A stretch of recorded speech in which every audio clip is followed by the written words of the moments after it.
거룩하신 아버지 하나님, 종들이 주님 앞에 내놓은 기도의 제목을 들으시고 응답하여 주옵소서. 예수님의 귀하신 이름으로 기도합니다. 아멘.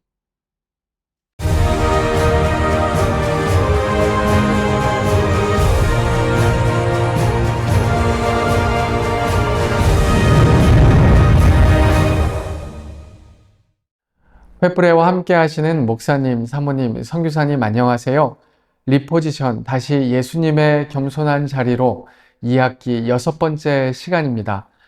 깊어지는 가을에 이 아름다운 숲은 건강한 한 그루의 나무에서 시작하지요. 교회는 어떨까요? 오늘은 건강한 교회를 위해서 한 사람의 제자를 양육하는 과정을 그리고 리더를 세우는 원리와 사례를 만나보려 합니다. 강의를 통해 교회 안에 영적 성장과 열매가 가득하시길 바랍니다. 이 시간 전주횃불의 총무로 섬기시는 이은식 목사님 나오셔서 기도해 주시겠습니다. 사랑하는 아버지 하나님, 오늘도 주님의 은혜 안에 살아가게 하심을 감사를 드립니다. 이제 덥디 더운 여름이 지나고 어느덧 높고 푸른 하늘과 신선한 바람이 불어오는 9월을 맞이하게 되었고, 특별히 횃불의 가을 학기를 개강할 수 있게 해주신 것을 감사를 드립니다. 나무가 열매를 맺기까지 참아낸 긴 시간들이 알알이 익어갈 때 가을 과일들은 봉지 안에 살이 오르듯이 저희들도 9월이 지나가는 이 자리에 홀로 서 있지 않게 하시고 9월 동안에 살이 올라 알알이 연근은 가을이 되게 하여 주옵소서. 저희 마음을 주님 앞에 온전히 내어 드립니다. 하나님, 연약한 저희들을 붙들어 주시고 주님의 뜻을 따라 살아가도록 인도하여 주옵소서.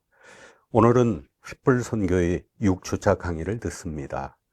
강의하시는 김다윈 목사님과 한홍 목사님에게 하늘의 지혜와 총명을 부어주셔서 하나님께서 들려주시고자 하시는 귀한 말씀을 잘 전하게 하시고 저희들은 주님의 은혜 안에서 새로운 도전과 지혜를 얻어 섬기는 교회, 그리고 섬기는 성도, 그리고 이웃들을 위해서 마음껏 섬기게 하여 주옵소서. 오늘 주신 말씀 안에서 참 진리와 빛을 발견하여 예수님의 참 제자로 복음의 지경이 넓혀지는 것을 체험하게 하시고 눈물의 기도와 사랑의 섬김의 열매들이 알알이 열매 맺게 하여 주옵소서. 우리의 시선과 섬김이 더욱 낮은 곳으로 향하게 하셔서 주님이 낮고 천한 곳에 오셔서 자신을 희생하고 그리고 인류에게 생명을 허락하셨던 것처럼 저희들도 교회 공동체와 그리고 세상을 사랑으로 섬기며 예수님의 말씀을 따라 저희에게 주신 영혼들을 잘 사랑하며 섬기게 하시고 그들에게 참된 복음을 전하여 영혼 구원의 열매 또한 풍성히 얻게 하여 주옵소서. 오늘 강의를 시청하시는 목사님, 사모님, 그리고 선교사님들에게 은혜를 베풀어 주시고 섬기시는 가정과 사역지가 평안하여 기쁨으로 풍성한 수확을 거두어 아버지께 영광 돌리게 하여 주옵소서. 예수님의 이름으로 기도드립니다. 아멘. 오늘 첫 시간을 열어주실 분은 한국교회의 다음 세대 리더이십니다. 건강한 교회를 세우기 위해 제자 훈련을 꾸준히 해오신 분이기도 한데요. 미주 디아스포라의 목회뿐만이 아니라 국내에서도 양육과 복음 사역을 위해 겸손히 헌신하는 분입니다. 선한 목자교회를 담임하시는 김다위 목사님 나오셔서 리포지션, 사람을 세우는 제자 훈련으로 도약하라 라는 제목으로 강의해 주실 때 큰 도전 되시길 바랍니다.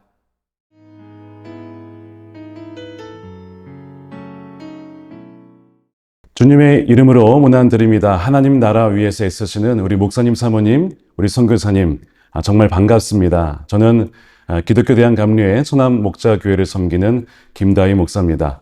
오늘 리포지션, 사람을 세우는 제자훈련으로 도약하라, 5B Pathway와 5N 선교적 삶, 온전한 제자를 세우는 통합적 로드맵이라는 제목으로 말씀을 좀 나누도록 하겠습니다.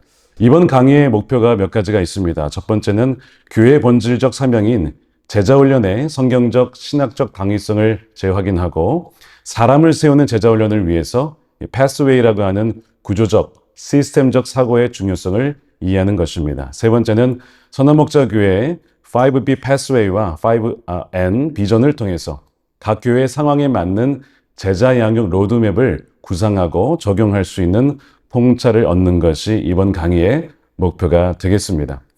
자, 왜 다시 제자 훈련인가? 아마 목회하신 여러분 다 아시겠지만 오늘날 한국교회와 또 현재 사회가 마주하고 있는 현실이 어떻습니까? 세상은 교회를 향한 신뢰를 거두고 있고 교회 안에는 신앙의 열정을 잃어버린 가난한 성도와 처음부터 신앙을 가져본 적이 없는 무종교인, 넌서라고 합니다. 굉장히 많이 늘어나고 있습니다. 수많은 프로그램과 행사를 진행하지만 정작 사람의 근본적인 변화와 성숙은 찾아보기 힘든 정체의 늪에 빠져 있지는 않습니까? 이런 위기의 시대에 교회는 어디로 돌아가야 할까요? 해답은 본질에 있습니다. 바로 예수 그리스도의 마지막 명령이자 교회의 존재 이유인 가서 제자 삼으라고 하는 지상태 위임령이죠. 주님은 우리에게 신자를 넘어서 제자를 만들라라고 명령하셨습니다. 제자훈련은 수많은 목회 프로그램 중 하나가 아니라 교회의 그 본질 자체입니다. 무엇이 제자훈련일까요? 많은 경우에 우리는 제자훈련을 성경 지식을 가르치는 교육 프로그램 정도로 축소해서 생각하곤 합니다. 그러나 제자훈련의 본질은 그보다 훨씬 깊고 역동적이죠. 예수님께서 12명의 제자들을 부르셔서 하신 일을 생각해 보십시오. 그분은 강의실에서 가르치지 않으셨습니다. 함께 먹고 자고 걸으시며 삶의 모든 순간을 통해 하나님 나라를 보여주셨습니다. 기도는 어떻게 하는 것인지, 사람을 어떻게 사랑하는 것인지, 권위를 어떻게 내려놓고 섬기는 것인지를 삶으로 직접 가르쳐 주셨습니다. 이것이 제자훈련의 원형입니다. 따라서 제자훈련은 삶을 나누고 인격을 나누는 생명의 온 과정입니다. 이것은 머리와 가슴과 손, 이 세 개의 H가 함께 변화되어지는 전 인격적인 여정입니다. 먼저 head, 머리의 지성이 변합니다. 성경적 세계관을 배우고 하나님의 뜻을 분별하는 지혜를 갖추는 것이죠. 그러나 이 지식은 결코 그 자체가 목적은 아닙니다. 두 번째는 heart, 가슴의 변화입니다. 이 지식이 마음으로 내려와 하나님의 성품을 닮은 사랑과 거룩을 갈망하게 하는 것이죠. 내면의 동기와 가치관이 변화되는 성화의 과정입니다. 또 세 번째로 hands, 삶이 변합니다. 변화된 가슴은 반드시 일상에서 순종의 삶으로 이어집니다. 가정과 직장과 세상 속에서 하나님 나라의 가치를 실천하며 살아내는 것입니다. 결국 제자훈련의 목표는 성경을 많이 아는 사람이 아니라 예수님과 실제적으로 삶에서 동행하고 예수님의 성품을 닮아가는 사람을 세우는 것입니다.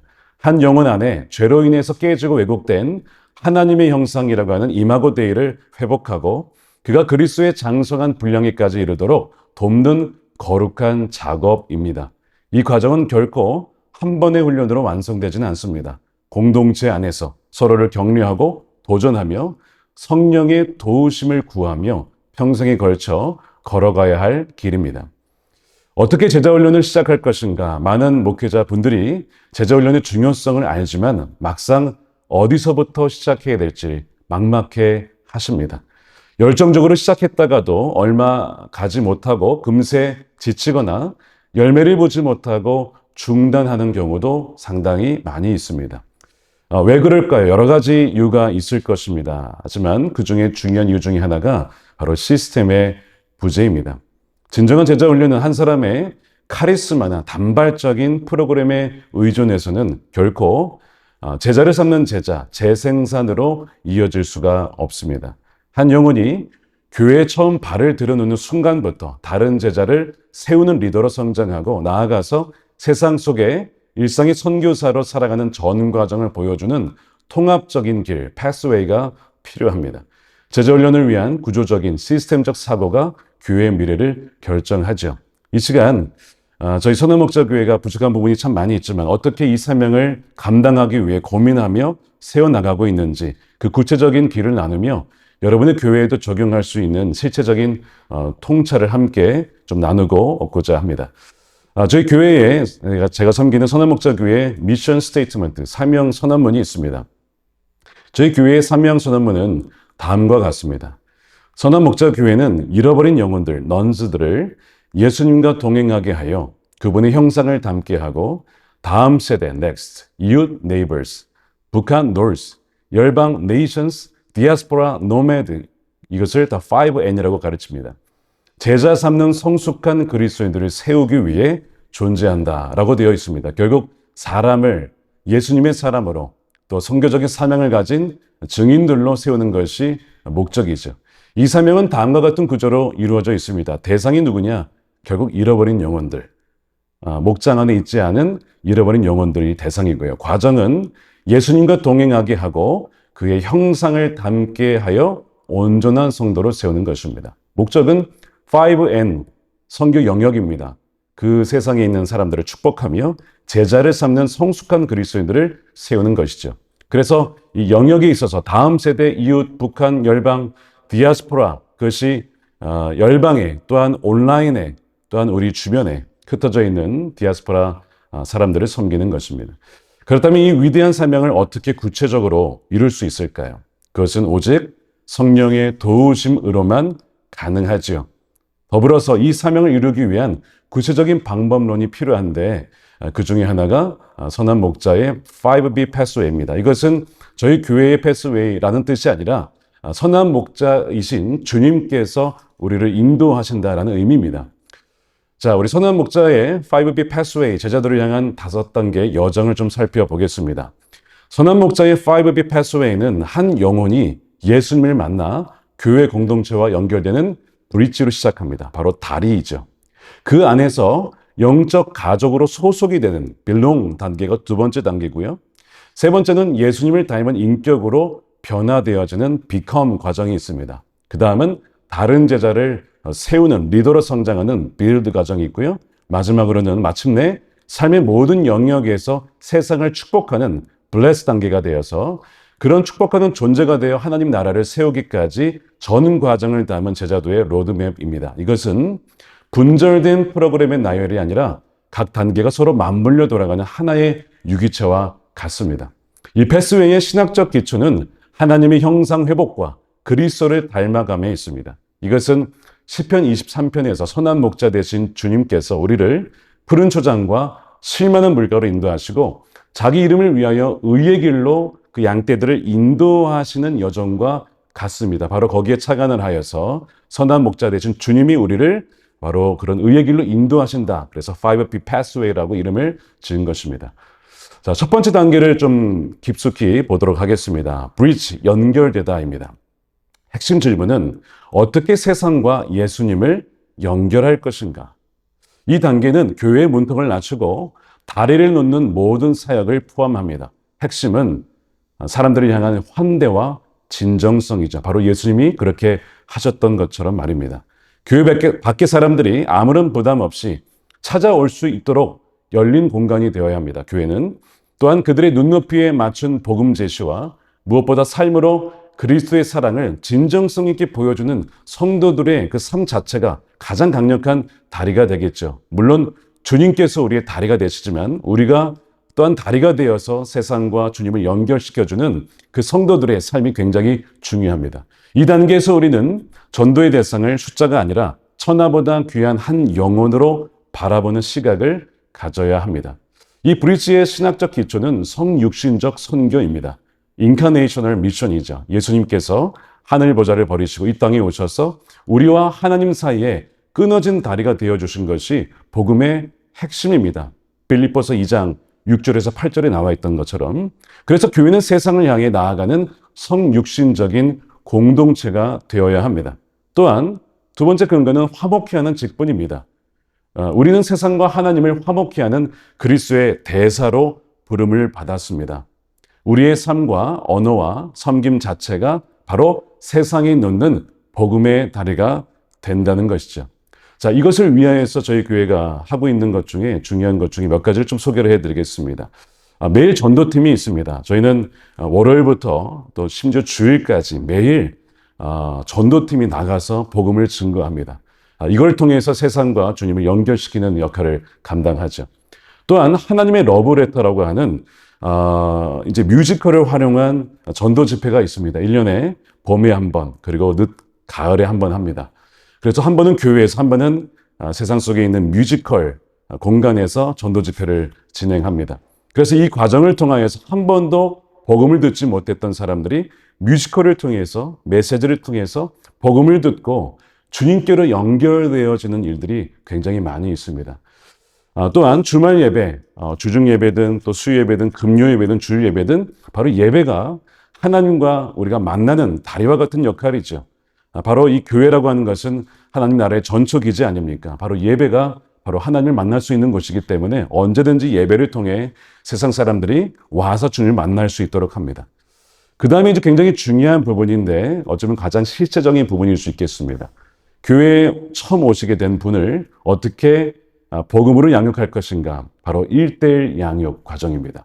10주로 진행이 되는데 이것은 평신도 분들이, 바나바라고 하는 분들이 새로 오신 분들을 양육합니다. 세거적 반에서 따로 하는 것이 아니라 그들은 물론 환영은 하지만 새로 오신 분들을 기존의 성도가 1:1로 매칭이 되어서 10주간 양육을 하게 됩니다. 자, 그래서 내용을 보시게 되면 당신은 행복하십니까? 구원받으면 어떤 복을 받을까요? 예수 믿고 죄를 지으면 어떻게 될까요? 구원받은 성도에게는 영적인 권세가 있습니다.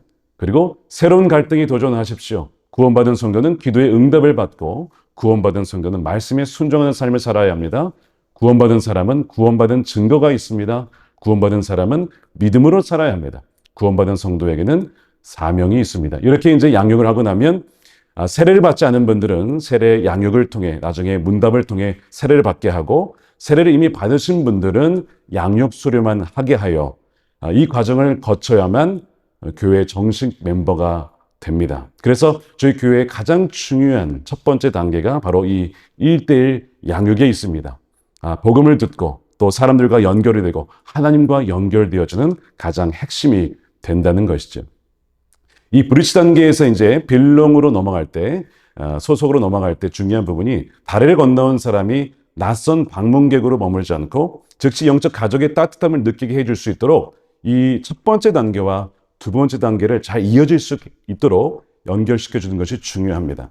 그래서 새가족 등록 당시 즉시 목장에 혹은 소그룹에 속회에 연결하여서 환대와 관심을 경험할 수 있도록 하는 것이 중요하고 새가족 팀의 역할은 등록에서 끝나는 것이 아니라 목장에까지 잘 연결될 수 있도록 순회까지 속회까지 잘 연결될 수 있도록 하는 것이 중요한 역할입니다. 그래서 1:1 양육과 같은 프로그램을 통해서 복음의 기초와 함께 관계의 기초를 놓아줘야 됩니다. 자, 여기서 반드시 점검해야 될 상황이 있습니다. 이겁니다. 새로운 사람이 교회에 와서 최소 3명 이상의 성도와 진실한 인격적 관계를 지금 맺고 있는가.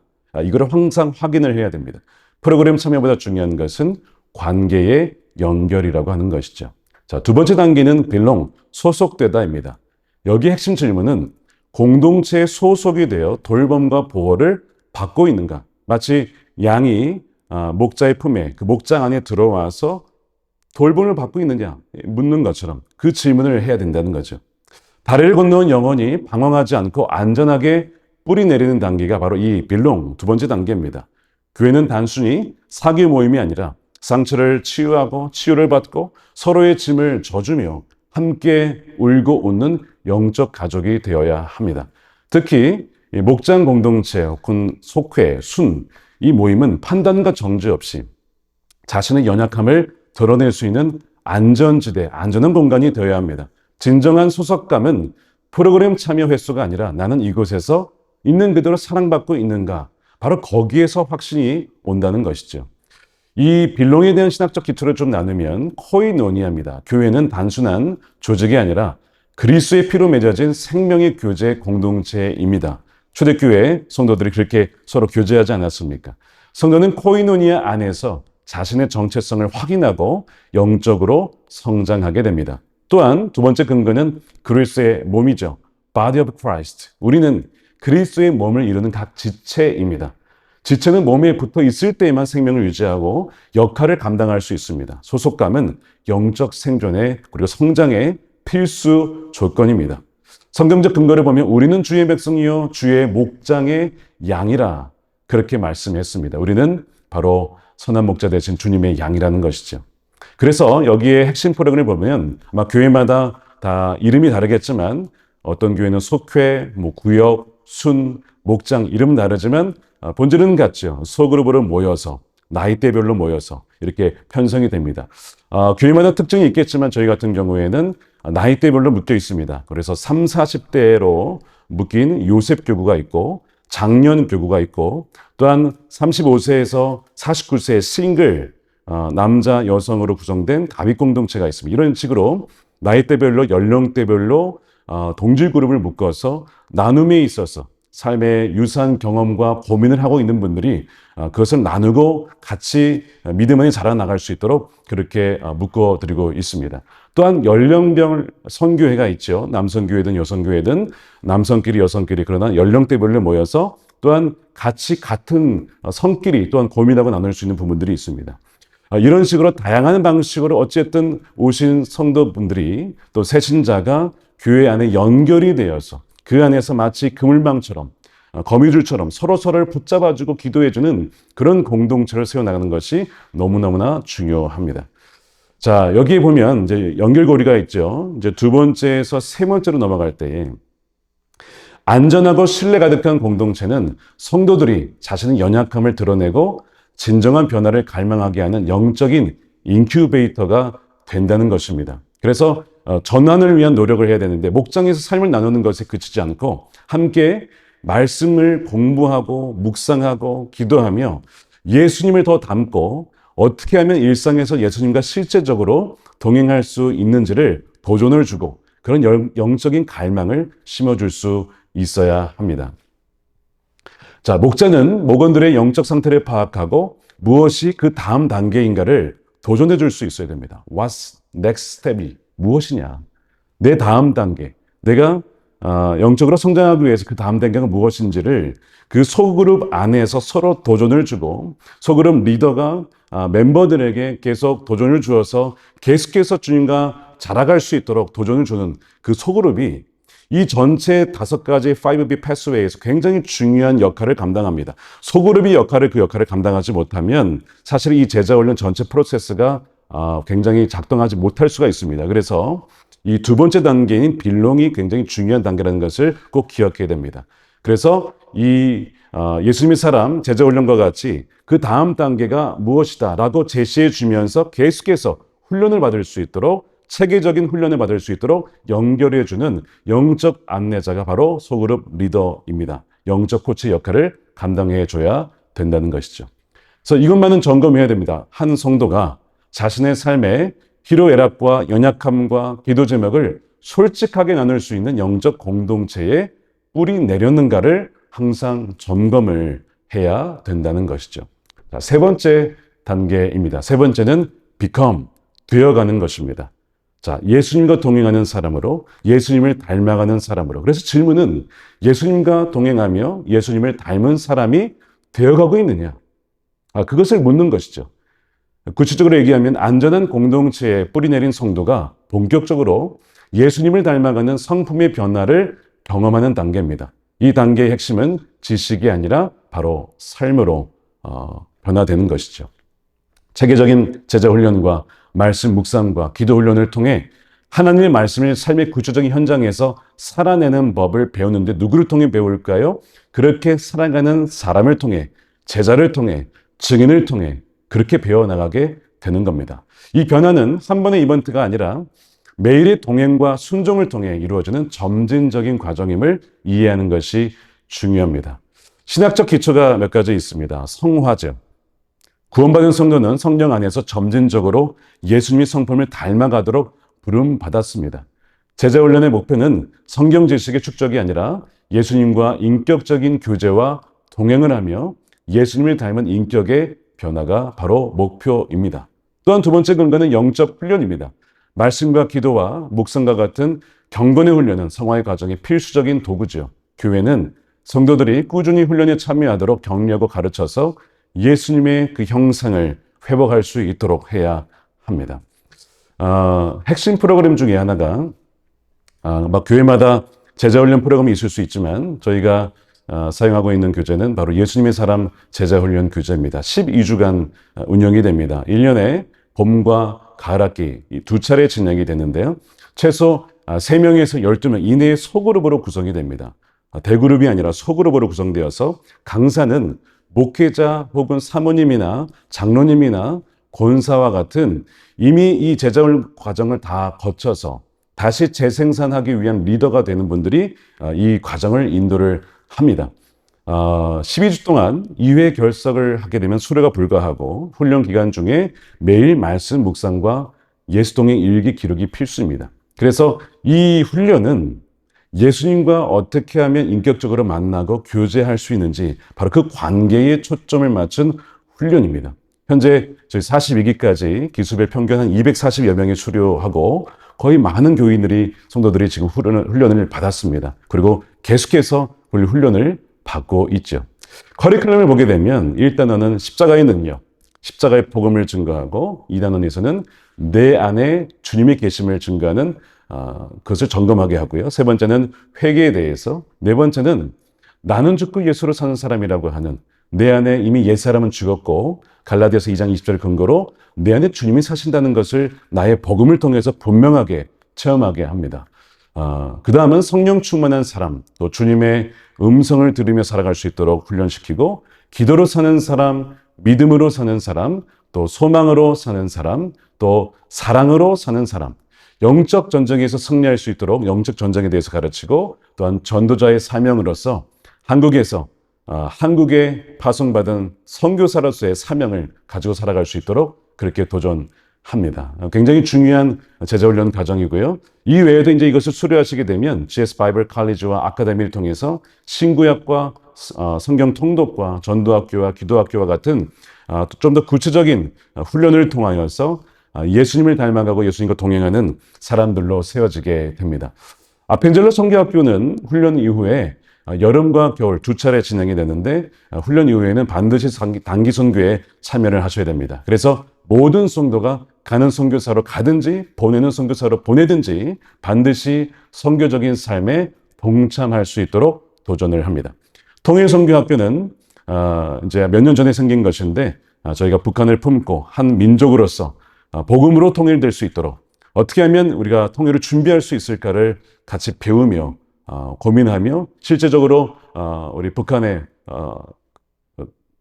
백두산에도 가서 실제로 비전 트립을 통해서 그 땅을 보며 함께 기도하는 시간도 갖습니다. 또한 저희 교회 옆에 하늘꿈학교라고 하는 탈북자 청소년 학교가 있습니다. 그 학생들의 아이들을 키우고 양육하고 도전을 주고 또한 통일민들, 저희는 이제 탈북자들을 통일민이라고 부르는데 통일민들을 돕고 섬기는 일에 함께 섬기고 있습니다.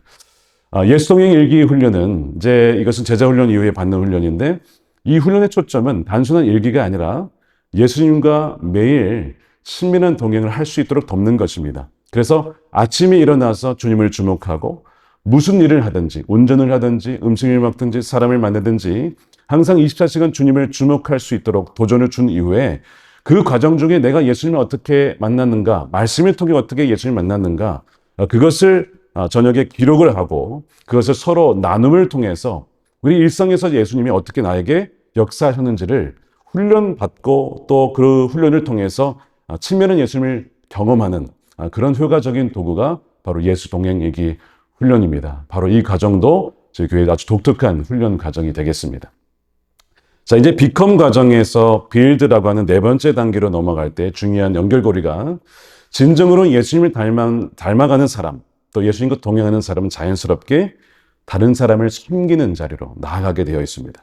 자, 배우고 끝나는 것이 아닙니다. 나만 성장하면 되는 것이 아니라 성장과 성숙이라고 하는 것은 결국에 사랑의 열매로 나타나게 되어 있습니다. 섬김의 자리로 나아가게 되는데 성숙의 열매는 반드시 섬김으로 나아간다.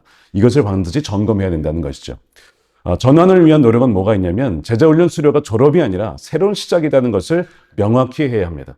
훈련 과정에서 섬김의 중요성을 계속 강조하고 수료 이후에는 각자의 은사에 맞는 구체적인 사역, 뭐 교사로 다음 세대를 섬긴다거나, 목자가 되어서 소그룹을 섬긴다거나, 봉사팀이 되어서 교회나 또한 교회 바깥에 어린이들을 돕는 방식으로 실제적으로 연결시켜 주어야 그 사역을 통해서, 섬김을 통해서 또한 예수님을 닮아간 사람으로 변화될 수가 있습니다. 그래서 훈련받은 사람이 다른 사람을 또한 가르치고 섬기는 이 재생산의 비전을 심어 주어야 한다는 것입니다.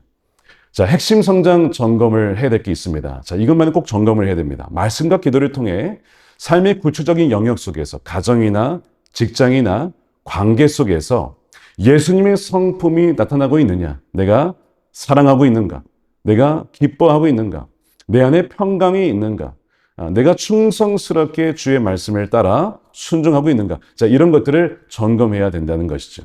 자, 이것이 이제 세 번째 비컴의 단계가 되겠습니다. 자, 이제 네 번째 단계로 가겠습니다. 네 번째 단계는 build, 세우는 것입니다. 바로 다른 사람을 예수님의 사람으로 세우는 것이죠. 제자로 세우는 것입니다. 핵심 질문이 제자를 삼는 제자를 세우고 있는가? 나는 제자를 삼고 있느냐? 교회가 성도들을 제자로 삼을 뿐만 아니라 그 사람이 다른 사람을 제자로 삼고 있는가? 재생산이 되고 있느냐? 이게 굉장히 중요한 부분이죠. 개인의 성숙을 넘어서 다른 사람을 섬기고 양육하는 영적 부모로 세워지는 단계입니다. 자, 예수님께서 단계로 성경에 보면 그 성장 단계를 얘기하셨습니다. 아기가 되었다가 어린이가 되었다가 청년이 되었다가 이제는 영적 부모가 되면 다른 사람을 복음을 전하여서 거듭나게 하고 또한 그들이 자라갈 수 있도록 도울 수 있도록 영적 부모가 되어야 된다는 것이고, 그 다음이 그리스도의 완전한 모습으로 성숙해 나가는 것이죠. 자, 예수님이 12명의 제자를 세워 세상을 변화시키셨듯이 교회는 소수의 헌신된 평신도 리더들을 세우는 일에 집중해야 합니다. 이 단계는 단순히 사역의 일꾼을 찾는 것이 아니라 다른 영혼을 품고 기도하며 그들의 성장을 돕는 목자를 세우는 과정입니다. 리더는 타고나는 것도 물론 있겠지만 사실은 훈련과 위임을 통해서 세워지게 됩니다. 특정 사람만 부모가 되는 것이 아니라 결혼을 하고 자녀를 낳으면 다 부모가 되는 것처럼 리더는 바로 그렇게 세워지게 된다는 것이죠. 신학적 기초가 있습니다. 성도를 온전하게 하는 사역. 에베소서 4장 11절 12절에 나와 있는 것처럼 목회자의 가장 중요한 사역 중에 하나는 성도들을 온전하게 구비시키는 것, 무장시키는 것입니다. 봉사의 일을 하게 하여 그리스도의 몸을 세우는 것, 바로 빌딩에 대한 얘기를 하고 있습니다. 또한 영적 재생산을 얘기하죠. Spiritual reproduction. 바로 사도 바울이 디모데에게 충성된 사람들에게 부탁해라. 그들이 또 다른 사람들을 가르칠 수 있으리라. 4세대의 비전을 보여주고 있습니다. 마찬가지로 건강한 제자는 또 다른 제자를 세우는 재생산의 주역이 된다는 것이죠. 자, 이 4단계 빌드에서 중요한 프로그램 몇 가지를 좀 소개를 하겠습니다. 쉐이프를 발견하라입니다. 이 쉐이프라고 하는 것은 뭐냐면 이제 제자 훈련을 아까 소개해 드렸습니다. 한 8주차, 9주차 정도 되면 내가 어떤 방식으로 하나님께서 내가 나를 지으셨는지, 그 쉐이프는 형성하다 아닙니까? 그러니까 하나님 나를 어떻게 지으셨는지를 알고 그것을 가지고 어떻게 다른 사람과 이웃과 사회를 섬길 수 있을지를 발견할 수 있도록 돕는 것입니다. 그래서 질문은 나는 교회와 공동체와 이웃과 사회를 어떻게 섬겨야 할까를 묻는 것이죠. 그래서 이 질문에 답을 찾도록 돕는 성경적인 자기 발견 도구가 쉐이프입니다. 이제 쉐이프는 약자인데요. spiritual gift, 영적 은사, heart, 마음, 재능, ability, 그리고 성격, personality, 그리고 경험, experience라고 하는 5가지 렌즈를 통해서 하나님이 만드신 나를 입체적으로 이해할 수 있도록 돕습니다. 그래서 하나씩 살펴보면 S는 영적 은사입니다. 구원 시 성령을 통해 받은 특별한 능력으로 사용할 때 기쁨을 느낄 수 있습니다. 그래서 영적 은사를 발견할 수 있도록 돕고요. 두 번째는 내게 어떤 곳에 마음이 있고 열정이 있는가? 하나님이 주신 특별한 관심이 무엇인가? 내가 마음이 끌리는 대상이 누군가? 어린아이인가? 청소년인가? 또한 가난한 사람인가? 그 마음이 어디 있는지를 발견할 수 있도록 돕는 것인데 바로 그것이 부르심의 자리일 수 있습니다. 세 번째는 ability인데요. 재능입니다. 타고나거나 배운 자연적 능력, 음악이나 기술이나 그래서 모두 주를 위해 사용될 수 있도록 그렇게 발견할 수 있도록 돕는 것이죠. 네 번째는 성격, personality입니다. 외향적이든 내향적이든 고유한 성품에 맞게 사역을 할 때에 자연스럽게 다른 이들을 섬길 수가 있습니다. 마지막 다섯 번째 경험은 좋았던 경험도 있고 아팠던 상처의 경험까지도 다른 사람을 위로하고 상처 입은 치유자로서 다른 사람들을 세워줄 수가 있는 귀중한 통로가 된다는 것이죠. 자, 그래서 이 다섯 가지를 종합해 보면 공통적인 부분이 발견이 됩니다. 하나님이 나의 삶을 이렇게 인도해 주셨고 경험을 통해서 재능을 통해서 또 은사를 통해서 어떤 영역에 하나님 나라의 큰 그림 속에 어느 영역 속에 나를 섬길 수 있도록 만드셨구나 하는 것을 발견하여서 다른 사람들을 섬기고 세울 수 있도록 도울 수 있도록 하는 것이 바로 쉐이프의 특징입니다.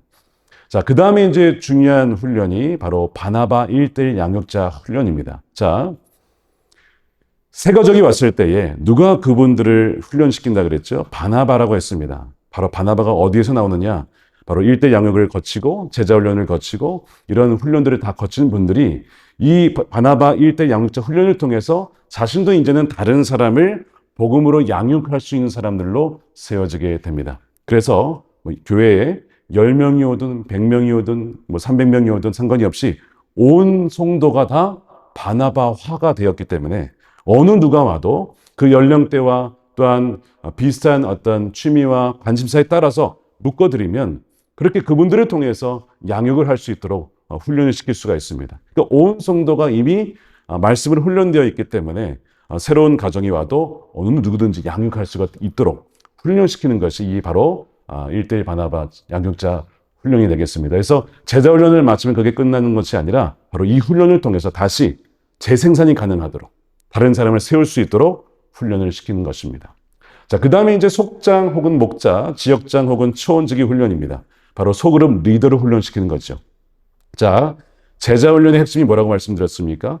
내 자신이 예수님과 동행하며 닮아가며 다른 사람을 제자 삼는 제자로 세워주는 것입니다. 그러니까 재생산이 굉장히 중요한 부분인데 아까 말씀드린 것처럼 다른 사람을 바나바가 되어서 섬기는 것 첫 번째. 두 번째, 소그룹 리더가 되어서 그 속원들을 멤버들을 케어함으로써 세 번째, 제자훈련의 강사가 되어서 그 12주 과정을 인도함으로써 또한 재생산을 하게 되는 것입니다. 이런 식으로 평신도 분들을 성도들을 사역자 수준으로 또한 일상의 선교사 수준으로 훈련시키는 것이 너무 중요하죠. 그래서 이 속장, 지역장 훈련은 저희가 1년에 주기적으로 개설을 하고 또한 매주 수요일 저녁에는 이 리더들만을 위한 훈련 과정을 따로 해서 매주 훈련을 받도록 합니다. 그렇게 함으로써 각각 소그룹이 건강한 속장님과 지역장님을 통하여서 그 안에서 양육을 받고 훈련받을 수 있도록 그렇게 하고 있습니다. 자, 남성, 여성을 위한 리더십 트레이닝 코스는 1년에 한 번을 하는데 이것은 이제 추천받은 사람들만 가게 됩니다. 자, 예수님께서 제자 훈련을 할 때 모집을 하지 않으셨습니다. 우린 보통 제자 훈련을 모집하지만 물론 그런 방식으로 또 할 수 있겠지만 예수님은 선택을 하셨습니다. 나를 따르라, 나를 따르라. 이 LTC 코스도 마찬가지입니다. 가고 싶다고 갈 수 있는 것이 아니라 추천을 통해서 당신 꼭 갔으면 좋겠습니다. 그런 추천을 통해서 받은 분들이 참여하여서 영적 리더십을 훈련받고 다른 사람들을 영적으로 이끌어갈 수 있는 리더로 세우는 훈련이 바로 이 남성, 여성 LTC 훈련이 되겠습니다. 자, 그 다음에 이제 장로 아카데미가 있습니다. 물론 교회마다 장로 제도가 없는 경우도 있겠지만 대개 아마 있는 걸로 알고 있습니다. 그냥 장로님이 그냥 되는 것이 아니라 이 장로는 교회를 위해서도 죽을 수도 있는 순교할 수 있는 분을 세워야 되기 때문에 훈련 과정이 더 치밀하게 준비가 되어 있습니다. 일단 장로 후보를 뽑는 것도 굉장히 복잡한 과정을 거치지만 아카데미라고 하는 훈련 과정을 반드시 거쳐야만 합니다. 그래서 선발된 분들이 1년의 과정을 통해서 총 30강의 훈련을 받습니다. 전반기, 하반기, 그리고 선교지 탐방을 통해서 또 그 훈련을 받고요. 그런 식으로 해서 그 과정을 거친 분들이 나중에 이제 그 장로의 부르심을 응답하면 그 다음에 온 교우가 또 기도하면서 투표를 통하여 이분이 정말 장로를 부름받았는가를 한 번 더 검증을 하게 됩니다. 이런 어려운 과정을 통하여서 정말 나눈 죽고 예수로 살아가는 장로를 한 분을 세우시게 됩니다. 물론 모든 성도가 다 장로가 되어야 되는 것은 아닙니다. 그러나 성경이 나와 있는 것처럼 정말 교회를 위하여서 주 예수 그리스도를 위하여서 순교도 할 수 있는 그런 장로까지 부름받은 분들이 있습니다. 그렇게 그분들을 잘 훈련시키고 세우기 위하여서 장로 아카데미가 따로 존재하는 것입니다. 커리큘럼의 예시를 몇 개 보여드리면 나눈 죽고 예수를 사는 사람, 예수님과 24시간 동행하는 교회란 무엇이냐, 성령 안에서 하나됨을 힘써 지킨다는 것이 무엇이냐, 예수님이 주인 되시는 교회는 무엇인지, 예수님의 사랑으로 소문난 교회는 무엇인지 교회론에 대해서 집중적으로 가르칩니다. 그리고 장로와 목양에 대해서, 영적 리더십에 대해서, 그다음에 교단의 특징인 핵심 교리에 대해서, 장로와 신방에 대해서, 양육에 대해서 성경 개관을 하고 성교하는 삶은 무엇인지, 상담은 어떻게 할 수 있는지, 하나님이 기뻐하시는 장로는 무엇인지, 이런 식으로 30강의 교육을 반드시 거쳐야 되고요. 또한 이제 장로로 부름받은 부부를 위한 멘토들이 1대1로 연결이 되어 있습니다. 그래서 두 가정이 부름받았으면 두 가정을 위한 또한 멘토 가정이 1대1로 1년을 함께 기도하며 그 안에서 멘토링을 통해서 자라나도록 그렇게 돕고 있습니다. 자, 이제 이 빌드에서 마지막 5단계 블레스로 나가는 이 연결고리가 중요한데, 잘 세워진 리더, 제자는 교회 내부 사역에만 머무르지 않습니다. 결국 마지막에는요, 자신이 삶에 속한 삶의 현장을 변화시키는 일상의 선교사로 살아갈 수 있도록 해야 됩니다. 그래서 리더십 훈련의 초점을 교회 내의 봉사자 양성, 거기에 그칠 것이 아니라 세상 속에 정말 증인으로 살아가는 일상의 선교사로 살아갈 수 있도록 확장시켜야 됩니다. 리더들에게 자신의 직업과 가정을 이 선교지로 인식할 수 있도록 가르치는 것이 굉장히 중요하죠. 그래서 교회가 감당해야 될, 우리가 나아가야 될 선교의 5가지 영역을 5N으로 정리하여 리더들이 각 영역 속에서 어떻게 내가 부름받은 곳에서 세상을 축복하고 섬길 수 있는지 구체적인 방향을 제시할 수 있어야 됩니다. 자, 이제 4번째 단계의 핵심 점검 질문입니다.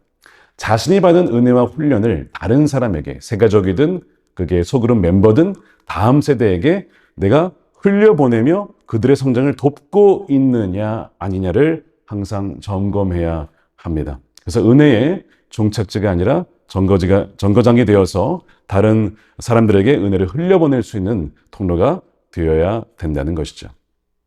자, 이제 마지막 5번째 단계, 블레스입니다. 축복하는 단계입니다. 핵심 질문은 하나님의 사랑으로 세상을 축복하고 있느냐. 5B 패스웨이의 최종 목적지는 교회 안이 아니라 교회 밖, 바로 세상입니다. 하나님께서 이처럼 사랑하신 그 세상을 향하는 것이죠. 잘 세워진 제자들이 각자의 삶의 자리에서 하나님의 복을 흘려보내는 축복의 통로로 살아가는 단계죠. 이것은 특별한 어떤 선교적인 행위만을 의미하지는 않습니다. 정직한 비즈니스를 하는 것, 섬김의 리더십을 하는 것, 사랑이 가득한 가정을 세우는 것, 신실한 학업을 통하여서 남에게 가르쳐주고 배운 것을 흘려보내는 것, 이 삶의 모든 영역에서 그리스도의 향기를 드러내는 것이 바로 세상을 축복하는 삶이며 하나님의 나라가 임하게 하는 삶입니다. 이들의 삶은 믿지 않는 세상에 살아계신 하나님을 보여주는, 가시적으로 보여주는 가장 강력한 하나님의 살아계심의 증거가 된다는 것입니다. 이 5번째 단계의 신학적 기초를 보게 되면 축복의 통로이죠. 하나님께서 아브라함을 부르신 목적이 그를 통해서 땅의 모든 족속이 복을 받게 하려고 그를 부르셨습니다. 그러니까 교회와 성도는 세상으로 복을 흘려보내는 통로가 되어야 된다는 것이죠. 또한 2번째 근거는 세상의 소금과 빛입니다. 제자도의 최종 목적지는 세상 속에서 그 빛과 소금의 영향을, 선한 영향을 미치며 하나님께 영광을 돌리는 것입니다. 자, 이 5번째 핵심 프로그램이라 할까요? 영역을 보게 되면 지역사회 봉사와 또 다음 세대를 섬기는 일, 노숙자 봉사와 국내외 단기 선교를 통해서 지역사회와 교회들을 섬기는 것, 긴급구호를 통하여서 이번에 산불이 났을 때에도 교회가 함께 참여해서 도왔는데요. 안동 지역에, 경북 지역에 그런 긴급구호를 통해 섬기는 일, 이런 일들이 다 교회가 세상을 축복할 수 있는 영역인 것이죠.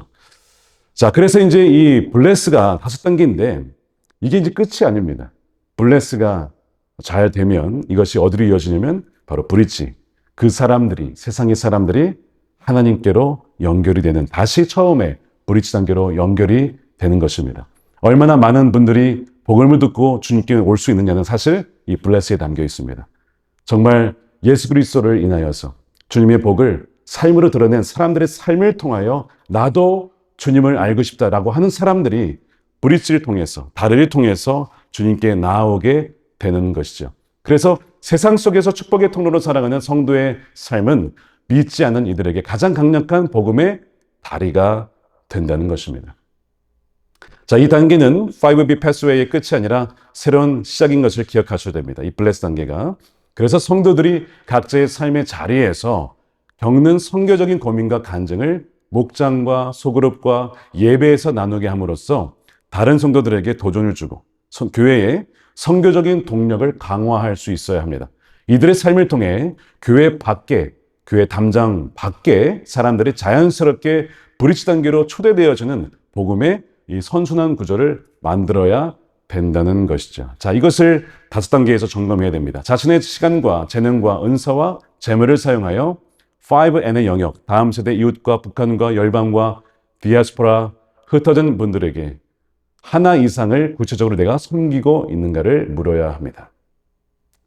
자, 이제 두 번째 파트로서 5N 선교적 삶을 간단하게 좀 말씀드리도록 하겠습니다. 5N은 5B의 여정을 마친 제자들이 흘러가야 될 5개의 선교지를 의미합니다. 사도행전 1장 8절에서 예루살렘과 온 유대와 사마리아와 땅끝까지 확장되어지는 선교 명령의 현대적 적용이 바로 이 5N입니다. 그래서 다음 세대와 이웃과 북한과 그다음에 흩어진 디아스포라와 열방까지 확장되어야 하는 것이죠. 이것이 우리의 선교적인 영역이 되겠습니다. 다시 한번 말씀을 드리면 다음 세대 신앙의 유산을 전수하는 것은 우리 교회의 존립과 직결된 아주 시급한 이제 선교 영역이죠. 다음 세대는 이제는 선교지가 되었습니다. 주님을 모르는, 여호와를 모르는 다른 세대가 되었기 때문에 바로 그들이 아주 시급한 선교 영역입니다. 두 번째는 이웃입니다. 가장 가까운 선교지인 가정과 직장과 한국교회와 지역사회를 섬기는 것이 이웃사랑의 실천이자 교회의 공적 신뢰를 얻는 길이죠. 바로 세 번째는 바로 놀수입니다. 갇힌 자와 억눌린 자. 이미 한국에 나와 있는 통일민들이 참 많이 있습니다. 3만 4천 명 이상의. 그들을 먼저 품고, 먼저 온 통일인 그들을 품고 복음 통일을 위해서 기도하며 준비하는 것은 우리 시대적 사명입니다. 말씀드린 것처럼 하늘꿈학교를 비롯한 탈북 청소년 학교들이 우리나라에도 굉장히 많고 통일민들이 많이 와 계시기 때문에 그들을 또한 남과 북을 연결하는 다리로 세워주는 것, 굉장히 중요한 선교적 사명이 되겠습니다. 마지막으로 네 번째로 보면 열방입니다. 모든 민족에게 복음이 전파되어야 한다는 것은 주의 명령이죠. 교회의 본질적인 사명이고요. 그 다음에 디아스포라, 흩어져 있는 이민자들과 또한 온라인상의 성도들과 또 가난한 사람들 너무나 많습니다. 그들을 섬기는 건 이 시대의 새로운 선교적 전략입니다. 그들이 있는 곳에서 선교사로 살아갈 수 있도록 돕는 것. 바로 우리 주변에 와 있는 많은 이주민들이 있습니다. 뭐 네팔이나 뭐 중국이나 중동에서도 많이 왔죠. 그분들에게 복음을 전할 때 그들이 다시 본국으로 돌아갔을 때 그들이 또한 선교적인 사명을 감당하게 될 것입니다. 다시 한번 이제 이 5B에 대한 전체 그림을 한번 보도록 하겠습니다. 보시면 브릿지와 블론과 비컴과 그 다음에 빌드와 블레스로 이 5단계가 되어 있죠. 하나님께서 우리를 부르시고 선한 목자 되신 주님께서 우리를 인도해 주셔서 이 길로 친히 이끌어 가신다는 것입니다. 그래서 결론을 지으면 길을 아는 것과 길을 걷는 것은 비슷해 보여도 다릅니다. 우리가 길 대신 주님과 함께 동행하며 또 우리가 한 영혼이 성장하고 성숙하여 세상을 축복하는 제자로 서기까지의 전 과정을 우리 함께 살펴보면서 우리가 먼저 길 대신 주님을 알아야 되고 주님과 동행할 수 있어야 된다는 것입니다. 그래서 이 5B 패스웨이가 그런 일에 좀 도움이 되었기를 원합니다. 5B 패스웨이는 제자도의 과정이고 5N은 그 목적지인 선교적 사명을 가리킵니다. 말씀드린 것처럼 아는 것과 걷는 것은 다릅니다. 이 아름다운 로드맵이 우리 교회 안에서, 여러분들의 교회 안에서 살아 움직이는 생태계가 되려면 지도자로 부름받은 저와 여러분부터 길 대신 주님과 함께 인격적인 만남과 관계를 통해서 함께 친히 주님과 함께 걸을 수 있어야 됩니다. 그래서 우리는 이런 질문을 물어야 됩니다. 우리는 세상과 단절된 채 우리라고 하는 이 성 안에서만 살고 있지는 않은가? 우리는 과연 세상의 다리가 되어주고 있는가? 두 번째는 우리 자신이 깊이 소속된 진실한 코인하냐를 경험하고 있느냐? 빌롱이 있느냐? 우리 성도들이 서로 연결되어 있느냐? 주님과 연결되어 있느냐? 서로 연결되어 있느냐? 세 번째, 어제보다 오늘이 더 내가 예수님과 동행하고 주의 말씀을 듣고 순종하며 또 예수님이 그 성품을 닮아가고 있는가? become이죠. 네 번째는 나와 같은 또 다른 리더를 세우는 일에 내가 생명을 걸고 있느냐? 다른 사람을 세우는 일. 바울이 디모데를 세우듯이, 모세가 여호수아를 세웠듯이, 엘리야가 엘리사를 세웠듯이 내가 다른 사람을 세우고 있느냐? 그리고 마지막 다섯 번째, bless. 우리의 목회 자체가 세상을 향한 축복의 통로가 되고 있는가? 우리가 이것을 한번 물어봤으면 좋겠습니다. 이 질문들을 안고 기도하며 먼저 우리 자신부터 이 패스웨이 위에 서서 주님과 함께 동행하십시다. 그리고 우리에게 맡겨주신 양들이 이 의의 길을 따라서 선한 목자 되신 주님과 함께 한 걸음씩 나아갈 때에 길 잃은 양 없이 정말 한 마리의 양도 방황하거나 늑대나 이리에게 잡힌 일이 없이 모두가 선한 목자의 그 목장 안에서 영원히 주님과 거하며 온전한 제자로 세워지는 놀라운 역사가 일어날 줄로 믿습니다. 다시 한번 우리 하나님 나라 위해서 애쓰시는 목사님들과 사모님들, 우리 선교사님들을 주님의 이름으로 축복합니다. 함께 기도하며 응원하도록 하겠습니다. 감사합니다. 함께 다시 기도하도록 하겠습니다. 하나님 감사합니다. 귀한 은혜를 주셔서 오늘 제자 훈련을 통하여서 우리가 어떻게 각 교회를 더욱더 건강하게 세워나갈 수 있는지, 정말 예수님께 속한 사람, 예수님과 동행하며 예수님과 닮아가는 사람들을 세워나갈 수 있는지를 잠시 나누었습니다. 주님께서 은혜 위에 은혜를 주시고 또 성령의 충만함을 부어주셔서 목사님들과 선교사님들과 또한 선교사님들 또 각 삶의 영역 속에서 진정한 하나님의 나라가 임하고 또한 한 사람 한 사람이 예수님의 헌신된 일꾼으로 세워져서 함께 그 하나님 나라를 세워나가는 동역함의 기쁨을 누릴 수 있는 우리 모든 목사님들과 선교 현장이 될 수 있도록 인도하여 주시옵소서. 선한 목자 되신 주님께서 우리의 목자가 되시니 아무런 걱정하지 아니하고 오직 주님께만 우리의 삶을 맡겨드리며 매 순간 주의 음성을 따라 순종하며 따라가며 믿음의 발걸음을 내어드릴 때 언젠가 주님께서 다시 오실 때에 착하고 충성된 종이라고 우리 모두를 맞이해 주시는 그 은혜를 누리게 하여 주시옵소서. 축복하며 우리 구주 예수님의 이름으로 기도드립니다. 아멘.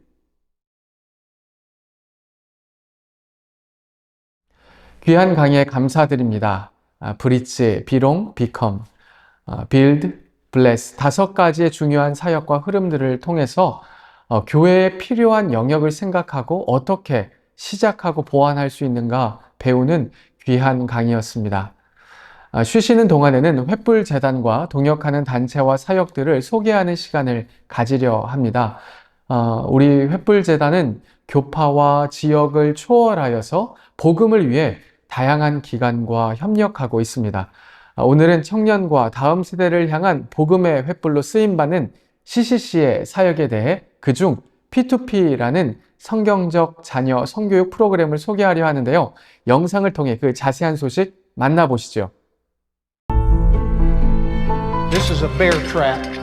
Now, if you knew your child was going to walk somewhere where this was set, what would you do? Well, there's not just one trap being set for your child. There's multiple traps. Pornography, peer pressure, media and screens. 아이들이 감당할 수 없는 성의 문화가 이미 초등학교에 들어와 있고 이거 어떻게 하지? 라는 막막함이었어요. 관심은 갖고 있었는데 직접적으로 성에 대해서 이야기를 할 수 있는 기회는 없었던 것 같아요. 뭔가를 해야 되겠는데 적당한 교재가 없는 거예요, 사실은. 어떻게 가르쳐야 되는지를 이런 부담감을 가져야 된다는 게 쉽지 않았던 것 같아요.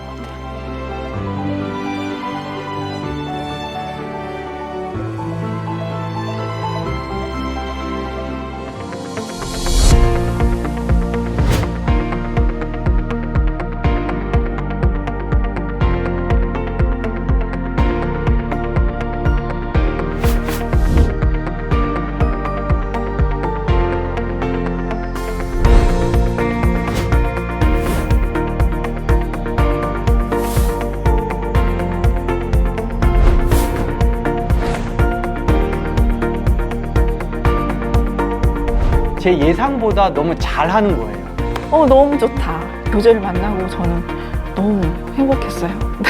성에 대한 얘기를 부끄러워했는데 편하게 말할 수 있게 됐어요. 신나고 즐거웠어요. 다들 한 번씩은 해봤으면 좋겠다라고 생각을 했었어요. 너무 시원하게 아이와 길을 뚫어주는 그런 느낌이었어요.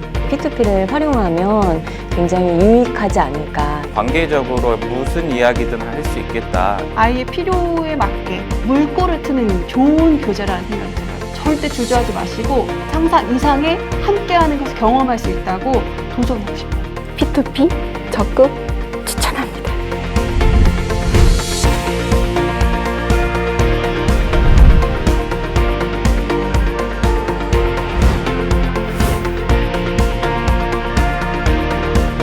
자녀의 성교육을 맡기지 말고 맡으세요.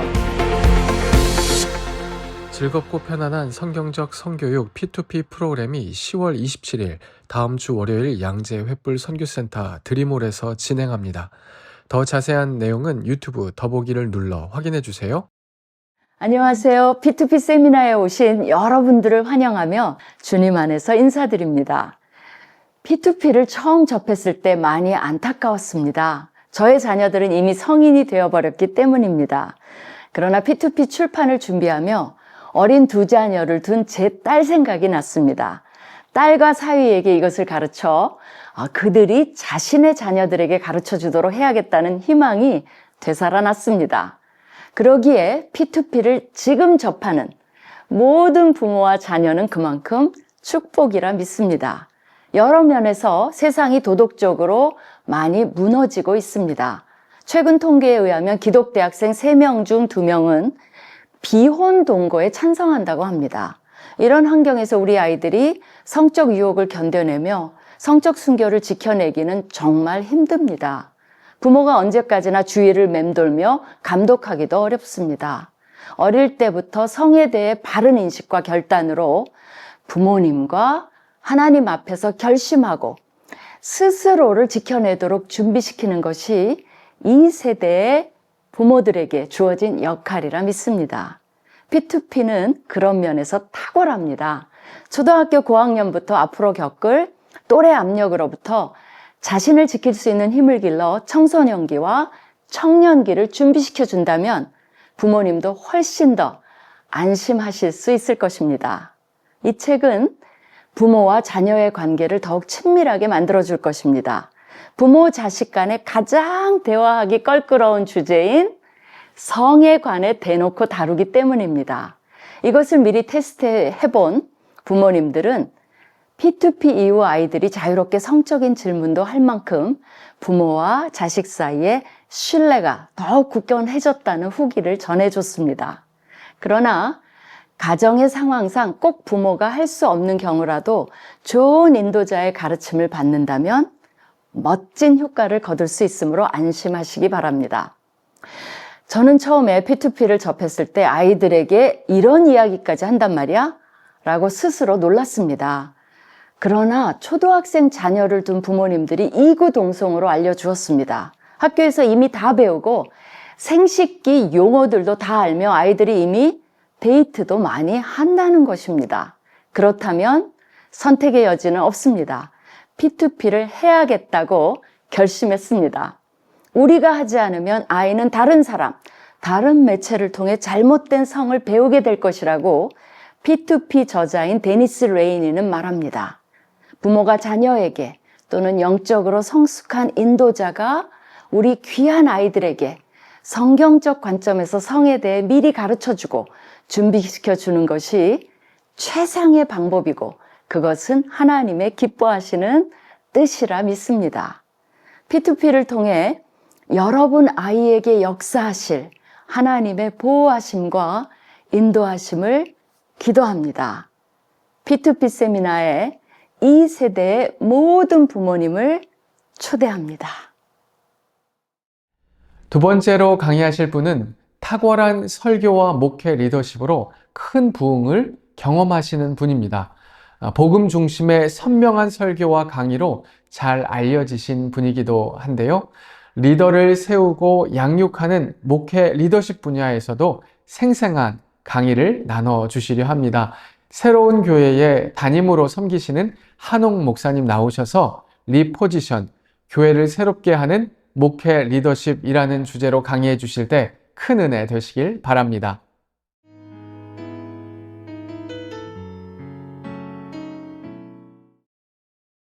안녕하십니까. 하나님의 나라를 위해 애쓰시는 우리 횃불의 국내외 모든 목사님들, 사모님들, 선교사님들 반갑습니다. 저는 새로운 교회를 섬기고 있는 한옥 목사입니다. 여러분의 인생 가운데, 목회 여정 가운데 하나님의 큰 축복이 있기를 바라면서 너무나 부족한 종이지만 여러분들과 짧은 시간 동안에 목회 리더십에 대해서 한번 이야기를 나눠보고자 합니다.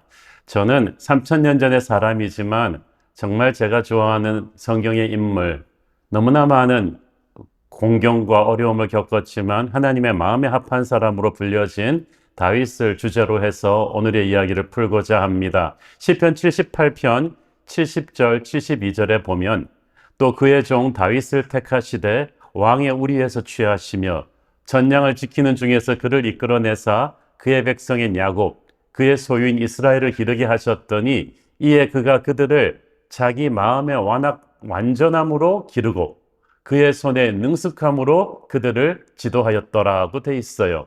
여기서 손의 능숙함을 영어 성경에는 skillful hands, 또 자기 마음의 완전함은 integrity of heart 이렇게 표현했습니다. 저는 이것을 칼과 칼집이라는 단어로 표현하고 싶은데요. 하나님의 쓰시는 귀한 리더가 되려면, 승리하는 인생을 살려면 칼과 칼집이라는 두 축을 저는 갖춰야 된다고 믿습니다. 칼, 그것은 한마디로 손의 능숙함, 실력입니다. 그것은 내가 축적한 컨텐츠입니다. 경험을 통해서 쌓아 올린 노하우입니다. 아무리 좋은 생각과 목표를 갖고 있어도 그것을 현실화시킬 수 있는 방법은 실력입니다. 18세기 말에 프랑스 혁명의 주역들은 왕과 귀족을 몰아내고 정권을 잡았습니다. 그렇지만 새로운 국가를 경영해 나갈 수 있는 실력의 칼을 다듬어 놓지 않았습니다. 그 결과 혁명 이후에 프랑스는 대혼란기에 접어들고 말았고 나폴레옹이라는 또 독재자에게 길을 열어주었습니다. 결국 대안을 제시할 수 없는 반대는 오히려 이전보다 더한 해를 가져오는 것입니다. 그러므로 세상이 우리를 몰라준다고 불평하기 전에 언젠가 하나님께서 기회를 주실 때 그것을 붙잡을 수 있는 실력을 갖춰 놓아야만 합니다. 실력도 안 되면서 자리만 탐낸다면 그건 욕심이겠죠. 좋은 칼일수록 하지만 또 칼집이 좋아야 합니다. 그렇지 않으면 삐져나가서 아무나 막 베어버리기 때문에 예리한 실력의 칼을 또 제어할 수 있는 칼집이 필요합니다. 성경에서는 마음이 온유한 자가 땅을 차지한다고 했습니다.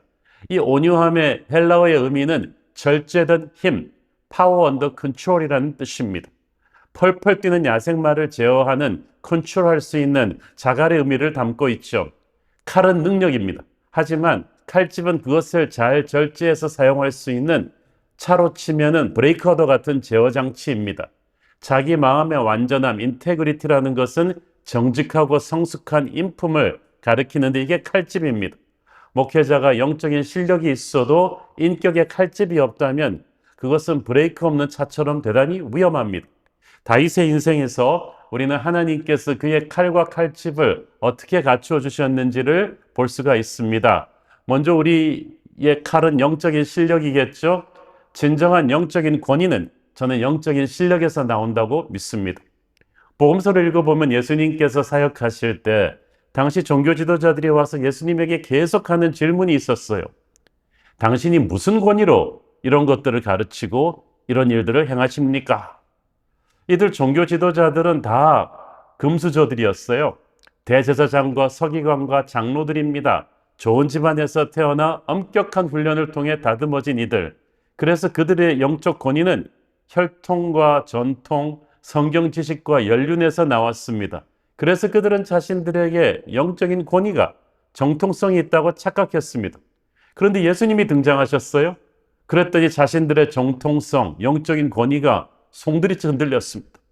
갑자기 사람들이 자신들의 메마른 강론보다는 예수님의 살아있는 말씀에 몰리기 시작했어요. 예수님의 기적들에 감탄하고 하나님을 찬양하기 시작했습니다. 그들은 엄청난 위기의식을 느꼈습니다. 그러면 자기들의 영적인 오만과 위선을 회개해야 될 텐데 그 대신 그들은 예수님한테 정통성 문제를 따졌습니다. 그런데 이들이 간과하고 있는 것이 하나 있었습니다. 영적인 정통성은 하나님이 결정하는 것이지 사람이 결정하는 것이 아니라는 사실이에요. 처음에 하나님의 부르심을 받았을 때는 영적 지도자들이 순수함과 열정을 가지고 시작했습니다. 그런데 세월이 지나면서 매너리즘과 자기만족에 빠져버리는 경우가 많거든요. 그래서 하나님께서는 그때마다 전혀 뜻밖의 사람, 제도권 밖의 사람들을 혜성처럼 등장시키셔서 사용하시곤 했습니다. 구약시대만 봐도 하나님께서 제3의 인물들, 특히 정통 이스라엘 성전 밖의 사람들을 통해서 하나님의 말씀의 대언자로 쓰신 사례들이 많습니다. 목동 출신의 아모스 선지자 같은 사람이 좋은 예라고 하겠습니다. 소위 정통 교육을 받은 예루살렘 성전의 제사장 가문의 사람들이 있는데도 하나님께서 제3의 인물을 통해서 말씀하시는 경우가 빈번했습니다. 예를 들어서 누가복음 3장 2절 말씀을 보면 안나스와 가야바가 대제사장으로 있을 때에 하나님의 말씀이 빈들에서 사가랴의 아들 요한에게 임했다고 했어요. 아니, 안나스와 가야바라는 정통 제도권의 제사장 가문의 지도자들이 있는데 하나님께서는 빈들에서 세례 요한에게 말씀을 주셨습니다. 왜냐하면 제도권의 지도자 안나스와 가야바가 영적으로 타락했기 때문입니다. 당시 온갖 정치 이권 개입을 했고 비류에 연루된 사람들이었어요. 그러니까 하나님의 영이 떠났죠.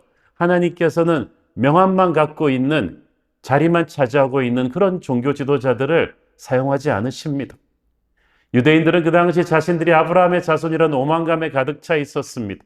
이방인들을 멸시했습니다.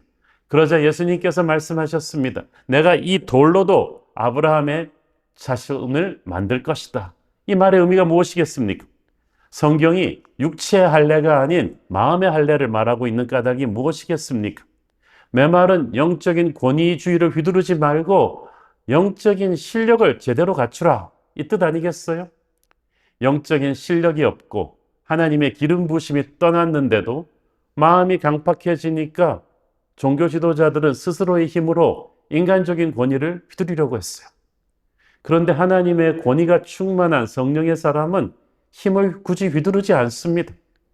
가만히 있어도 그에게서 흘러나오는 영적인 실력과 권위를 사람들이 느낄 수 있기 때문이죠. 그리고 하나님의 성령의 기름 부으심의 촛대는 겸손하고 절박한 마음으로 늘 하나님과 동행하는 사람, 하나님께 늘 무릎 꿇는 겸손한 종들에게로 계속 옮겨갑니다.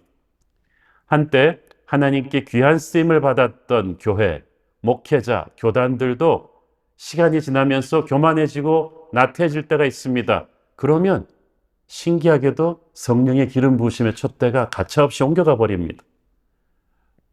요한계시록에도 보면 아주 잘하고 있던 에베소 교회에게 주님께서 첫사랑을 회복하라고 질책하셨죠. 우리 한국교회 목회자들도 이 질책을 가슴에 새겨야 합니다. 우리 한국교회는 아직도 어느 신학교 출신이냐, 어느 교단 출신이냐를 많이 따집니다.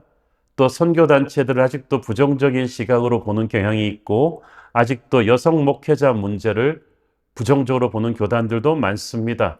또 평신도 지도자들이 세미나를 인도하고 이러는 거에 대해서도 굉장히 문제 삼는 교단들이 있어요. 그러면서 다들 한결같이 정통성을 문제 삼습니다. 저 사람은 제대로 된 신학교 교육을 안 받았다, 우리 교단 사람이 아니다, 여자다, 안수받은 목회자가 아니다, 이런 말들이 다 그런 것들입니다. 그러나 저는 오히려 하나님께서 끊임없이 빈들에서 외치는 세례 요한 같은 새로운 종들을 세우시고 있다고 믿습니다. 그들을 통해서 새롭고 신선한 발음을 경직된 기존 교회에 불어넣으시는 것을 느낄 수가 있습니다. 그러므로 우리들은 이런 것을 도전으로 보지 말고 위협으로 보지 말고 하나님의 신선한 축복으로 알아서 포용하고 배울 것 있으면 우리 모든 목회자들도 늘 배우고 도전받았으면 좋겠습니다. 그들이 신학적인 원숙함이 부족하다면 목회자가 옆에서 조금씩 도와주면 될 일입니다. 저는 우리 교회 여러 훈련 프로그램에서도 이런 인재들을 모셔서 말씀을 듣습니다. 그때 항상 제일 앞쪽에 앉아서 은혜를 받으려고 애를 씁니다. 담임 목사부터 포용과 배움의 자세를 갖춰야 성도들이 따라옵니다. 남을 칭찬하고 격려할 때 우리는 남의 장점을 자기 것으로 흡수할 수가 있습니다. 좋은 평신도 강사들이 많습니다.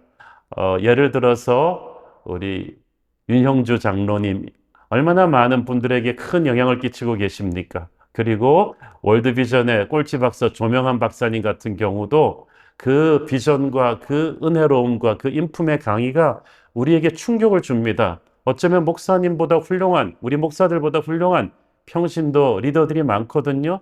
또 제도권 밖의 선교단체의 강사님들 중에서도 훌륭한 분들이 많습니다. 우리 기존교회 목회자들이 서로 배우고 팀워크를 이룬다면 얼마나 풍성한 영적 콘텐츠를 성도들이 누릴 수 있겠습니까? 우리가 마음 문을 조금만 열면 모두가 윈윈할 것입니다. 그런데 우리 목회자들이 요즘 보면 너무 포용력이 없어졌어요. 우리 목회자들이 다른 사람 칭찬 잘 못해요. 목사가 다른 목사 설교에 잘 은혜 받지 못합니다. 교인들이 어느 목사님 설교에 은혜 받았다 그러면은 표정이 안 좋아져요. 하물며 평신도들의 리더들에 대해서도 우리가 선입관이 오죽하겠습니까? 이것은 사실 우리 목회자들 내부에 좀 자신감이 없어졌다는 방증이기도 합니다. 여러분, 신학교 나오고 안수받아 목회자가 되는 과정 중요합니다. 그러나 그것 사실만으로 우리가 진짜 영적 지도자가 되는 게 아닙니다. 영적 지도자의 권위는 영적인 실력이 있어야 되는 것입니다. 미야모토 무사시라는 전설의 검객을 여러분 아실 것입니다. 일본 오래전에 수많은 결투를 통해 일본 최고의 검객으로 인정받았던 인물인데, 처음에는 이 미야모토 무사시를 일본의 정통 검도 도장들이 다 무시했어요. 자기들 출신이 아니라는 거죠. 특히 일본의 검도를 양분하고 있던 도쿄와 오사카 도장의 검객들이 미야모토 무사시를 다 무시했는데 모두 결투에서 무사시에게 무너지는 거죠. 왜냐하면 그들은 정통성의 아집과 독선에 사로잡혀서 다른 도장의 무술, 다른 유파의 무술들의 장점이 있는데도 불구하고 배우지 않았기 때문이에요. 미야모토 무사시는 모든 사람을 스승으로 삼아 배웠기 때문에 다른 사람의 장점을 자기의 것으로 흡수할 수 있었죠. 오늘날 자신이 정통이라고 주장하는 많은 영적 지도자들이 바로 이 위기에 와 있지 않나 생각이 됩니다. 우리가 출신 교단이 어디냐? 목사 안수를 받은 지 몇 년 됐냐? 신학 박사 학위가 있느냐? 이런 것을 자꾸 따지는 것은 그거 외에 자기가 내놓을 수 있는 카드가 별로 없다는 얘기 아니겠습니까? 진짜 영적 실력자는 진검승부로 말합니다. 파바로티가 한참 전성기 시절에는 파바로티가 어느 학교 나왔고 어느 콩쿠르에서 우승했고 하는 이런 이력서적인 소개가 필요가 없었습니다. 무대에 올라서서 그가 딱 한 곡만 부르면 끝이었습니다. 그 엄청난 성량의 장엄한 소리에 모두가 압도당했기 때문에 파바로티 학벌 이런 거 말할 필요가 없었어요. 영적인 권위가 그런 것입니다. 우리 한국교회 성도들도 이제 더 이상 교단 보고 교회 정하지 않습니다.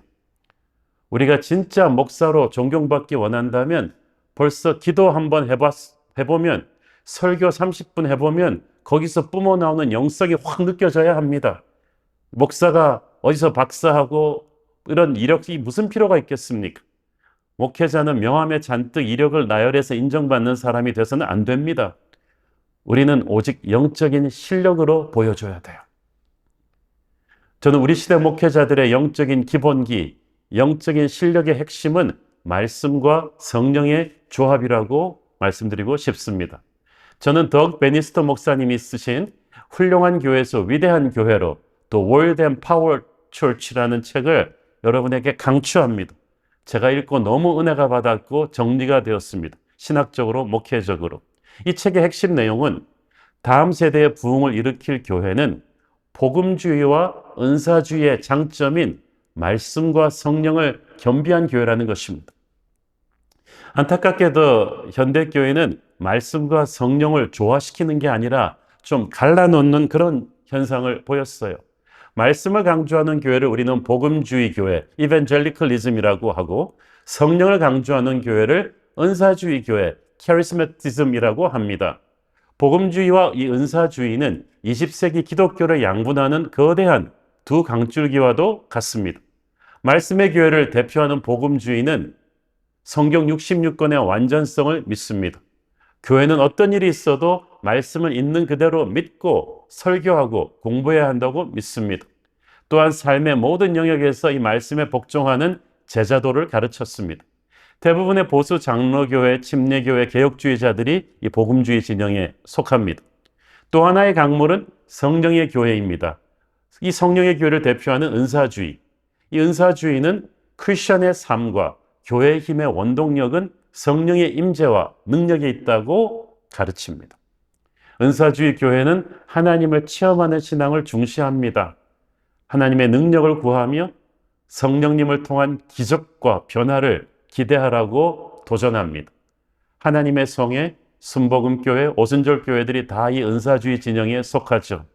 그런데 안타깝게도 오랜 세월 이 두 진영은 서로를 적대시한 경우가 많았어요. 은사주의는 복음주의를 가리켜서 너희들은 열정이 없다, 경직된 현대판 율법주의다 라고 비난했습니다. 한편 또 복음주의는 은사주의를 가리켜 너희들은 너무 감정적이야, 너무 신비주의적이야, 기복이 너무 심한 믿음이야 하면서 거의 이단시해왔죠.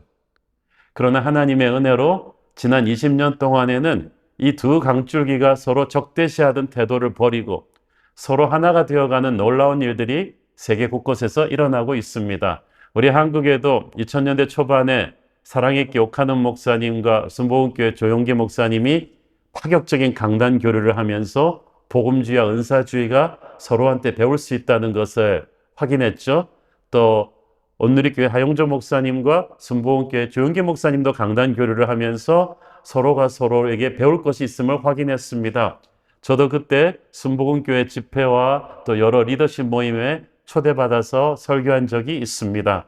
우리가 좀 이런 균형 잡힌 복음주의와 은사주의의 팀워크, 서로가 서로를 리스펙트하고 배우는 것이 필요합니다. 그러면 우리의 영적인 역량이 더 업그레이드 될 줄로 믿습니다. 저는 보수 장로교회 신학교를 나온 복음주의 목사입니다. 근데 오래전에 제가 얼굴에 안면마비가 와서 3개월 사역을 쉬는 과정에서 성령의 불같은 기름 부으심을 체험했어요. 하나님의 음성을 새롭게 듣는 뜨거운 기도의 세계를 체험했습니다. 병이 낫고 어둠의 권세가 물러나가는 이 능력의 기도도 체험했어요. 그러니까 이 아파온 과정을 통해서 성령 사역에 대해서 새롭게 눈을 뜨게 된 거죠. 그렇다고 해서 제가 쭉 자라온 복음주의 진영의 큐티, 강해 설교, 말씀 사역의 이 복음주의 유산을 버린 건 아닙니다. 이미 제 안에 깊이 축적된 그 복음주의 기초 위에 은사주의의 감동을 더한 것뿐이죠. 새로운 교회를 개척하고 지금까지 16년간 목회하면서 저는 우리 교회가 말씀과 성령이 겸비된 교회, 복음주의와 은사주의의 장점이 잘 조화된 그런 교회가 되려고 노력해 왔습니다. 저는 이것을 기름 부으심이 있는 복음주의라고 표현하고 싶어요. 주님 오실 날이 임박한 마지막 시대입니다. 반지의 제왕에 나오는 최후의 대전쟁처럼 어둠의 권세는 하나님의 교회를 무너뜨리기 위해서 총집결해서 공격해 오고 있습니다. 그런데 우리는 너무 우리끼리 서로 싸웁니다. 서로 견제하고 대립하고 분열되어 있습니다. 복음주의와 은사주의가 교단들이 서로의 장점을 수용하며 서로 힘을 합쳐야 합니다. 장로교회가 순복음교회로부터, 순복음교회가 장로교회로부터, 또 감리교회와 침례교회로부터 서로 배워야 합니다. 우리는 건물과 조직과 행정에 너무 신경을 쓰느라 영적 실력이 없는 껍질만 남은 목회자들이 되지는 않았는가를 스스로 끊임없이 돌아봐야만 합니다. 우리는 영적 전쟁에서 장교들 아닙니까? 계급장만 달았지 사병보다 실력이 없는 장교가 되어서는 안 됩니다. 저는 지금 하나님께서 그 무엇보다 우리 한국교회 목회자들에게 영적인 실력을 갖추라고 원하고 있다고 믿습니다. 포용과 겸손의 진짜 영적 실력자들이 되는 것입니다. 사도행전 6장에서 급성장하던 초대교회 살림을 돌보다가 12사도가 탈진했습니다. 교회에 문제가 생겼습니다. 그때 7 집사를 세우죠. 교회 살림을 맡긴 뒤에 뭐라고 합니까? 이제 우리는 말씀과 기도에 전무하겠다. 영적 실력자로서 기본기를 갖추는 것이, 거기에 집중하는 것이 목회자의 일이고, 이 결정을 성도들이 모두 기뻐했다고 했습니다. 성도들은 우리 목회자들이 말씀과 기도의 기본기에 전력할 것을 기다리고 있습니다. 성도들이 아는 걸 왜 우리 목회자들은 모릅니까? 정치적 처세술이 뛰어난 목회자가 한 명 있었습니다. 그런데 그 교회 장로님이 제게 이렇게 말했습니다. 우리 목사님은 정치 감각이 뛰어난 분입니다. 하지만 말입니다. 제가 사나운 세상에서 관료 생활을 수십 년간 했습니다. 목사님들이 아무리 정치 감각이 좋아도 우리 같은 사람 눈에 보기에는 아마추어입니다. 정치적인 처세술이나 지식 나이로는 목사님들이 우리의 존경을 얻으실 수 없습니다. 목사님들은 정치는 몰라도 됩니다. 오직 주님을 향한 순수한 열정과 깊은 영성을 가지시면 우리가 다 존경하고 따를 겁니다. 얼마나 날카로운 지적입니까? 점점 높아져가는 우리 평신도들의 존경을 받으려면 우리 목회자들은 영적인 실력, 영적인 기본기로 돌아가야 할 것입니다. 영적인 실력은 어떻게 키울 수 있습니까? 첫째는 신실한 노력이 필요합니다. 우리는 대부분 직급이 낮아서 내가 제대로 일을 못한다, 나를 좀 높은 자리에 앉혀주면 잘할 수 있을 거라고 합니다. 그러나 다윗은 아무도 주목하지 않던 8형제의 막내, 광야에서 홀로 목동 치던 시절부터 조용히 실력을 키웠죠. 목동 생활을 하면서 사자와 곰들로부터 양들을 지키기 위해 무술을 연마했습니다. 양 한 마리 한 마리를 돌보는 목자의 마음도 키웠습니다. 또 훗날 사울왕의 영혼을 잠잠케 할 정도의 뛰어난 악기 연주 실력도 키웠죠. 시편 전체의 3분의 1을 쓸 정도로 뛰어난 문학적인 실력도 닦았습니다. 이렇게 어린 시절 조용히 그는 축적한 실력이 있었어요. 그는 훗날 자기가 이스라엘의 왕이 될 줄 몰랐습니다. 이 실력이 어떻게 쓰일지 몰랐습니다. 그러나 그것이 하나님께 쓰임을 받았어요. 우리도 그렇게 해야 합니다. 미래의 하나님이 우리를 어떻게 쓸지 모르지만 지금 아무도 우리를 알아주지 않을 때 부단히 조용히 목회적인 실력을 키워야 합니다. 실력을 키우시려면 성실하게 노력해야 합니다. 국민타자 이승엽 선수의 팀 선배였던 양준혁 선수는 이승엽 선수가 처음 삼성에 입단했던 시절을 기억합니다. 그때 양 선수는 후배들에게 타격에 도움이 되는 몇 마디씩 팁을 주고 했는데 다른 선수들은 프로로서 자존심이 상했는지 그냥 귓등으로 예 그리고 넘겨들고 말더라는 거죠. 그런데 자타가 공인하는 천재 이승엽만은 꼭 그 말을 귀담아 듣고는 가서 열심히 연습을 해서 그 다음날 자기 것으로 만들어 오더라는 거죠. 그뿐 아니라 거기에다 자기 자신이 생각한 2개, 3개의 연구를 더해가지고 선배님 이건 어때요? 라고 물어보더라는 거죠. 그때부터 양준혁 선수는 속으로 야, 참 이 친구는 보통 놈이 아니구나. 이 아이가 있는 한은 내가 최고의 타격왕이 될 수는 없겠다는 생각까지 했다고 합니다. 그러니까 자기가 드러난 약점은 반드시 피나는 노력으로 계속 고쳐가는 모습을 보았습니다. 그리고 그는 이승엽은 야구에 집중하기 위해서 술, 담배, 여자를 멀리하고 꾸준히 훈련하겠다는 결심을 계속 실천에 옮겼다고 합니다.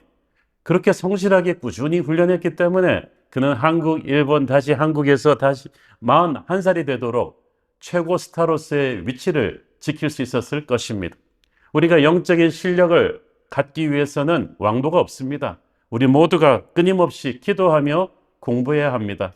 우리 목회자는 아무도 우리 시간 대신 관리해 주지 않습니다. 놀라면 한없이 놀 수 있고 또 일하려면 한없이 일할 수 있는데 스스로 목마름을 느끼고 계속해서 자기를 훈련해 가야 합니다. 말씀을 공부하고 좋은 영적인 서적들을 읽고 좋은 믿음의 선배들을 사귀어가면서 신학교를 졸업한 뒤에 진짜 공부가 시작이에요. 자기 자신, 저도 그렇게 합니다. 평생 공부하는 커리큘럼을 만들고 공부해야 됩니다. 교회를 넘어서 또 다른 좋은 믿음의 동지들을 배워야 합니다. 이단이 아닌 이상 교파를 초월해서 영적인 실력자들과 교제하고 그들의 장점을 칭찬해주고 그들의 책을 읽으면서 계속 배워나가야 돼요. 그 과정을 통해서 우리는 점점 영적인 실력자로 커갈 것입니다. 항상 배우려고 하는 겸손을 가지십시오. 나보다 어린 사람, 교단이 다른 사람에게도 자존심을 버리고 배우려고 하십시오. 내가 익숙한 것, 내가 배우고 경험한 것이 다가 아님을 인정해야 합니다.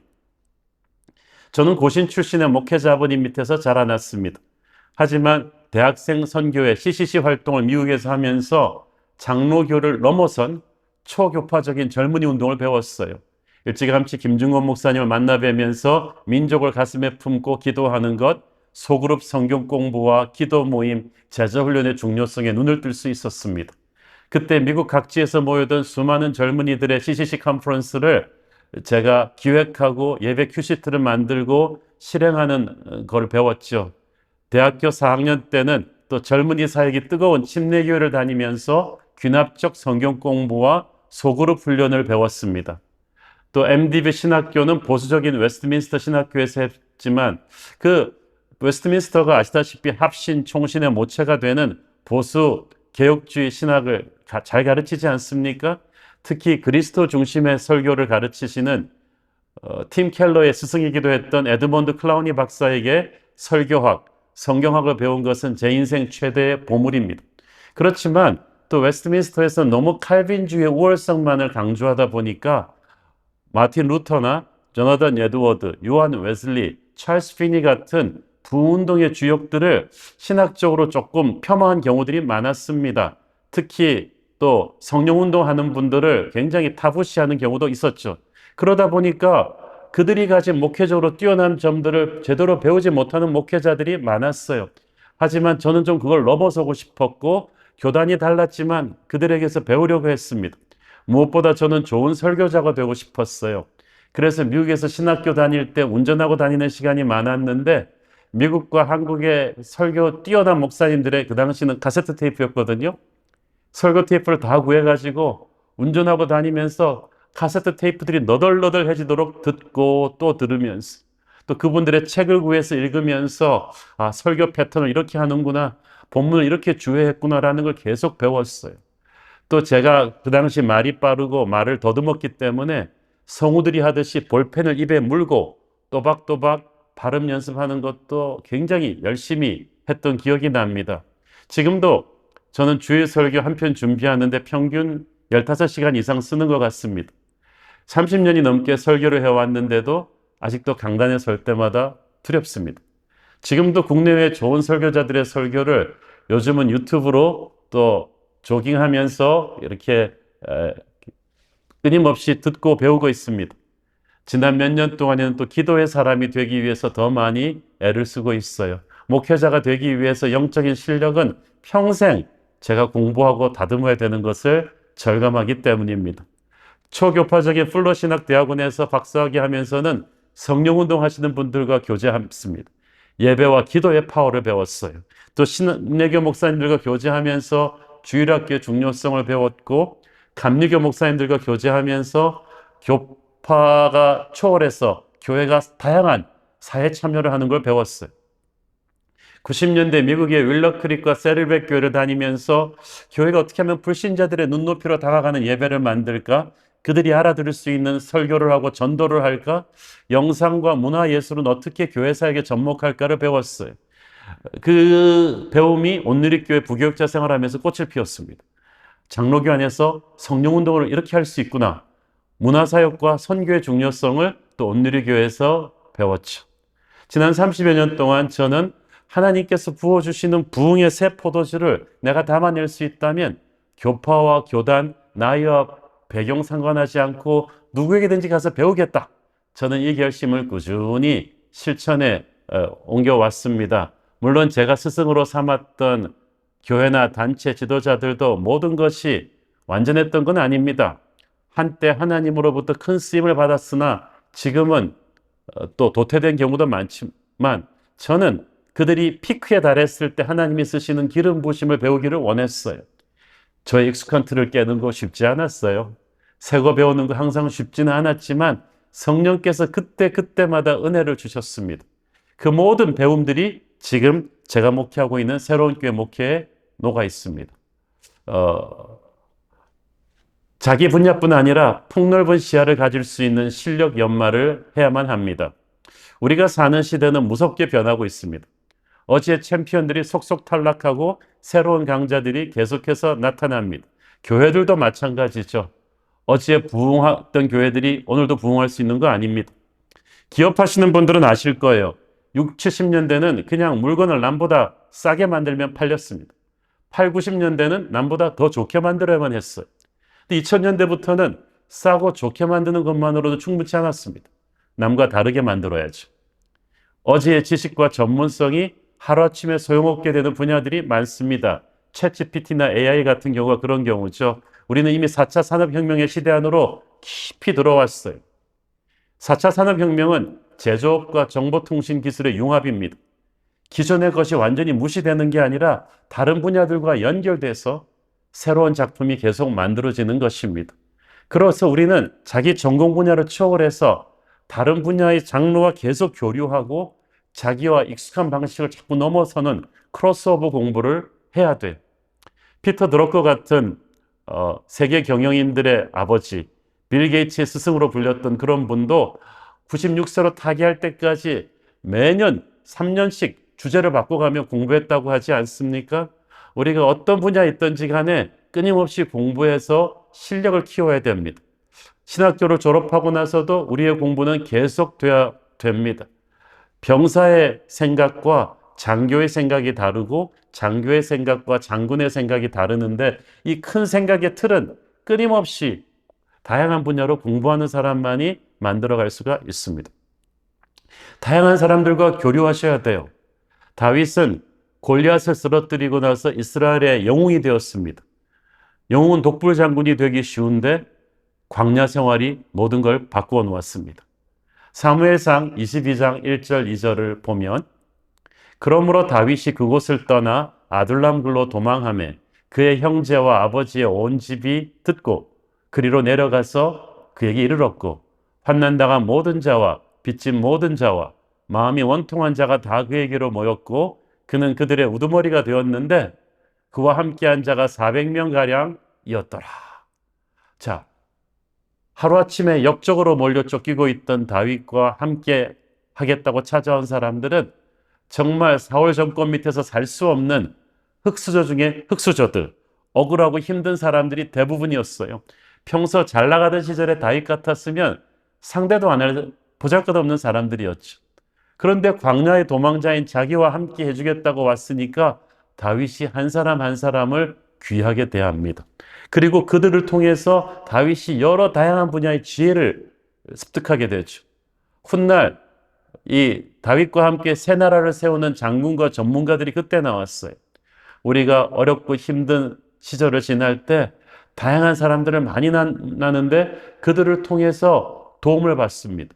역대기에 보면 그때 모여들었던 다윗의 부하들 중에 음악가, 작가, 기술자, 건축자, 적국 블레셋 가드에서 온 병사들도 있었어요. 그들과 함께 기도하고 대화하며 다윗은 굉장히 그릇이 커졌어요. 30, 40대 목회자였을 때 저는 주로 교회보다는 기업이나 일반 사회, 대학교, 또 예수 안 믿는 사람들을 찾아가서 리더십 강의를 할 기회가 많았습니다. 저는 그때 가서 제가 그분들에게 뭘 가르치는 것보다는 현장에 그분들과 대화하면서 진짜 많은 걸 배웠어요. 아, 우리 성도들이 주중에 살아가는 세상이 이런 것이구나 하는 걸 알게 되면서 제 설교와 목회가 변했어요. 평신도의 세계를 이해를 하게 된 거죠. 우리 목사님들은 신학교 나와서 세상 직장 생활을 해본 경험이 별로 없어서 이게 굉장히 부족해요. 저는 그래서 지금도 우리 교회 부교육자들에게 가정이나 직장으로 신방 갈 때 1시간 신방한다면 듣는 것을 50분, 그리고 설교는 10분만 해도 된다고 합니다. 그 성도들의 직장과 가정에 대해서 최대한 말을 하게 하고 경청하라고 합니다. 이 시대 사람들에게 영향을 끼치는 책이나 음악, TV, 드라마에 대해서도 이 문화적인 트렌드를 이해하는 데 있어서도 우리 목회자들은 계속해서 관심을 갖고 살펴야 됩니다. 그래야 우리가 성도들의 삶 속으로 들어가는 그런 목회를 할 수가 있죠. 하지만 열심히 배우라고 해서 무조건 남의 것을 또 따라해서는 안 됩니다. 먼저 자기 자신을 잘 파악해서 배워야죠. 예를 들어서 세계화한다고 해서 우리 한국 고유의 특성은 다 버리고 서구화만 추구하면 안 되죠. 자, 정보를 많이 수집하는 것보다 더 중요한 것은 그 정보를 분석하고 자기한테 맞게 활용하는 능력이죠. 오래전 제가 본 어떤 교회 담임 목사님은 외부에 나가서 진짜 여러 세미나를 참석하며 많이 배우십니다. 근데 문제는 이분이 새로운 세미나만 참석하고 오시면 자기 교회 와서 너무 빨리 적용하려고 한다는 거죠. 제자훈련 세미나, 셀 소그룹 세미나, 알파 프로그램, 파이디온 주일학교 프로그램, 커피 브레이크 이런 것들 배워오면 바로 교회에다가 도입하고 하다가 안 되면 금방 버리는 일을 반복하곤 합니다. 교인들은 1년만 지나면 목사님이 또 바꿀 거라고 생각해서 에이, 우리 목사님 다음 세미나 갔다 오면 또 바뀔 거야 라면서 목사님의 말을 못 믿는 안타까운 현상도 봤습니다. 그래요. 처음 맛보는 요리를 씹지도 않고 넘겨서야 쓰겠습니까? 배우십시오. 하지만 배운 내용을 깊이 묵상하고 소화해서 자기 상황에 맞게 적용하는 분별력이 필요해요. 무분별하게 막 도입해놓고 잘 안 되면 이건 틀린 거라고 하면 안 돼요. 자기 주관과 소신이 분명한 상황 속에서 분별해서 배워야죠. 그래서 자기만의 무기를 만들어야 돼요. 다윗이 골리앗을 쓰러뜨릴 때 돌멩이로 했다는 건 우연이 아닙니다. 그 당시 팔매는 아이들이 장난하는 그런 장난감이 아니라 정규 군사전에서 쓰였던 돌멩이 부대도 베냐민에 있을 정도의 가공할 무술이었어요. 다윗은 목동 시절에 이 기술을 수없이 연마해서 사자와 곰 같은 맹수들을 즉사시켰을 것이 분명합니다. 그래서 당시 대부분의 장수들은 칼과 창 같은 과시적인 무기를 가지고 뽐냈을 때 다윗은 자기만의 무기를 만든 거죠. 다윗은 사울의 칼로 골리앗을 죽이지 않았어요. 우리도 남과 똑같은 방식으로 해야 된다면 생각하지 마시고 자기에게 주어진 재능과 기회를 최대한 활용할 수 있도록 공부해야만 할 것입니다. 네, 우리가 영적인 실력, 칼을 다듬는 것에 대해서 지금까지 얘기했는데요. 사실 그 이상으로 중요한 것이 이제부터 말씀드리고자 하는 칼집입니다. 칼집은 칼을 제어하는 것입니다. 좋은 차일수록 브레이크가 중요합니다. 속도가 빠를수록 확실한 제동 장치가 있어야 안전하기 때문입니다. 인생을 살 때도 마찬가지입니다. 많은 영적인 실력이 뛰어난 목회자들도 그 실력을 절제를 못해서 무너지는 경우가 많거든요. 힘이 있다고 해서 마구 휘두르면 안 돼요. 불러준다고 해서 다 가면 안 됩니다. 생각이 난다고 해서 다 말해버리면 안 돼요. 과도불급, 과하면 모자름마다 못하다는 말이 그냥 나온 게 아닙니다. 우리가 정말 자기 자신을 절제하는 게 필요해요. 불같이 웅변을 쏟아내야 될 때가 있지만 태산같이 침묵해야 될 때가 있죠. 땀 흘리며 일해야 될 때가 있고 곡식이 무르익을 때까지 조용히 기다려야 할 때가 있습니다. 목회에서는 이런 절제가 필요합니다. 특히 우리 목회자들은 감정 절제를 잘해야 돼요. 다윗은 자기의 감정을 절제할 수 있는 사람이었어요. 자기를 끊임없이 죽이려 했던 사울 왕을 죽일 수 있는 기회를 2번이나 놓아 보냈고 이런 시므이가 자기를 그렇게 말도 안 되는 욕설로 비난했을 때도 보복하지 않고 절제했잖아요. 성령의 도우심으로 자기 감정을 다스린 거죠. 우리 목회자들에게는 이렇게 자기 감정을 성령에게 내어드리면서 절제하는 자기 절제력이 중요합니다. 또한 인내가 중요합니다. 하나님께서 일찌감치 선지자 사무엘을 통해서 다윗이 이스라엘의 왕이 될 거라고 기름 부으셨어요. 그런데 그것이 실제로 이루어지기까지 정말 오래 걸렸죠. 도망자로서 8년 반, 헤브론에서 왕으로 세워진 뒤에 내전이 끝나기까지 7년 반, 무려 16년이 지나서야 비로소 이스라엘 전역의 왕이 될 수 있었어요. 시간만 오래 걸렸나요? 그 기간 동안에 수없이 많이 죽을 고비를 넘나들었죠. 배고팠죠. 목말랐죠. 배신당했죠. 외로운 광야의 아픔을 겪었죠.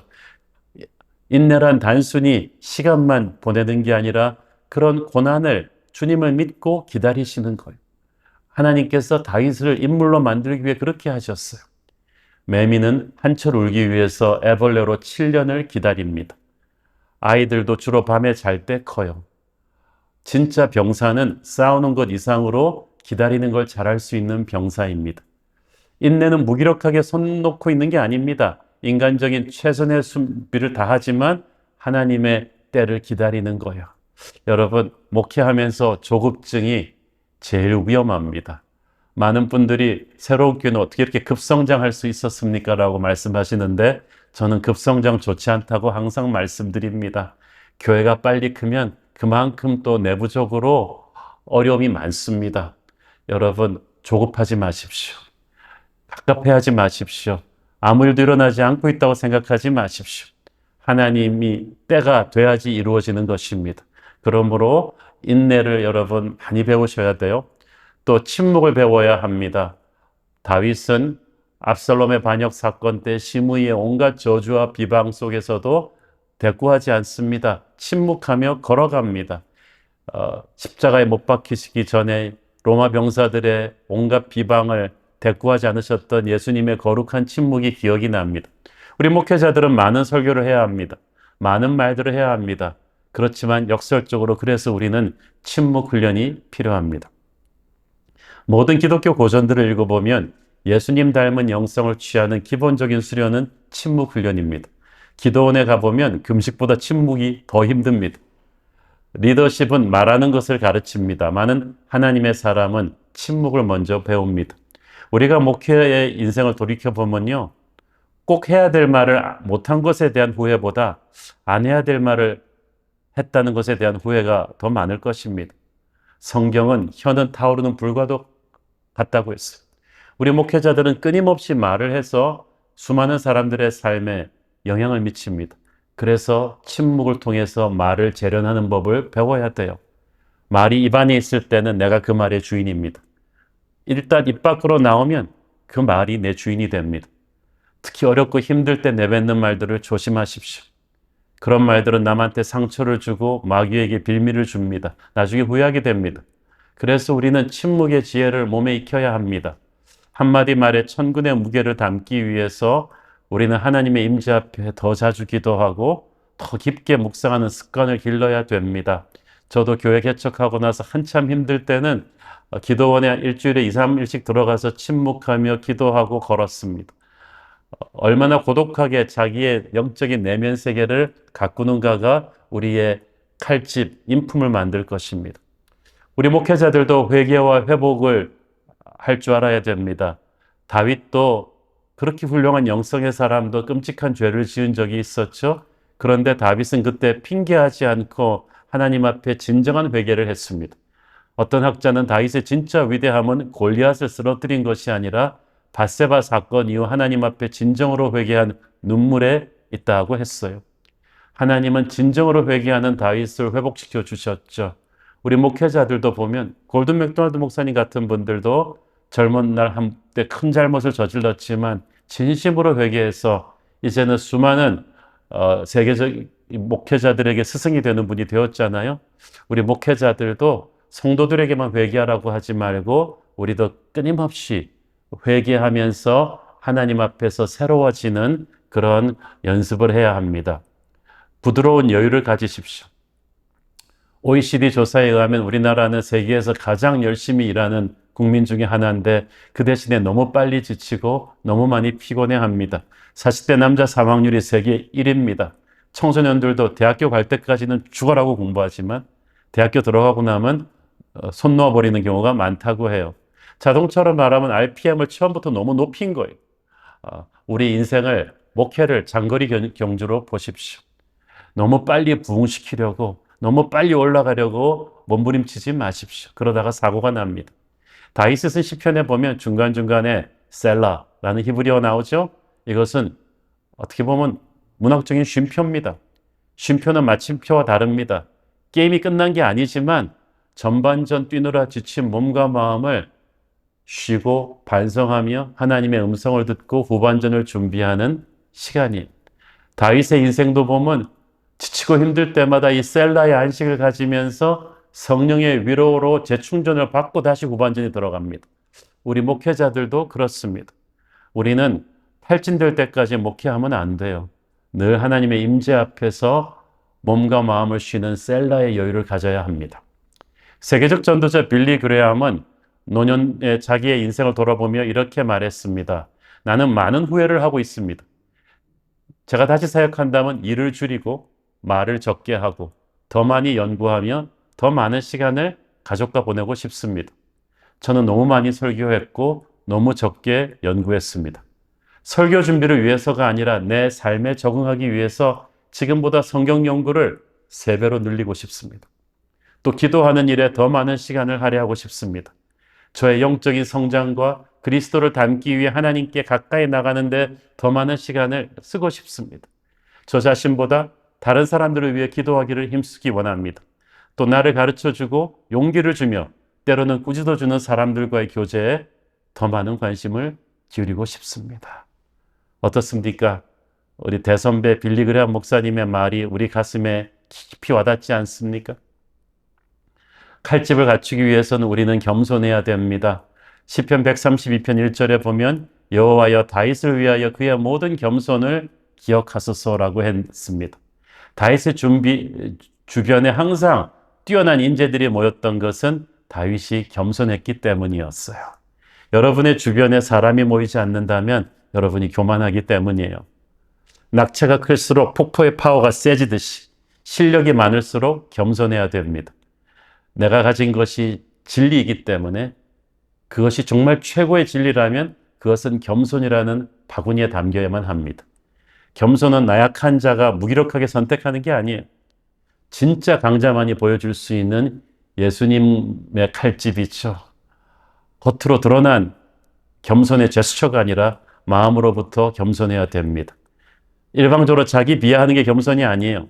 하나님의 관점에서 내 연약한 모습을 그냥 소탈하게 인정하는 마음가짐. 이 겸손한 사람은 항상 이렇게 자기를 낮추기 때문에 많은 사람들의 조언을 받을 수가 있어요. 우리 중 그 누구도 우리 모두를 합친 것보다 똑똑하지는 않습니다. 여러분 주변에 좋은 하나님의 사람들을 많이 포진시키고 그들과 끊임없이 교제하십시오. 혼자 독불장군이 되지 마십시오. 그래야 더 큰 지혜가 생길 것입니다. 마지막으로 저는 다윗의 칼과 칼집이 광야 학교에서 빚어졌다는 것을 강조하고 싶습니다.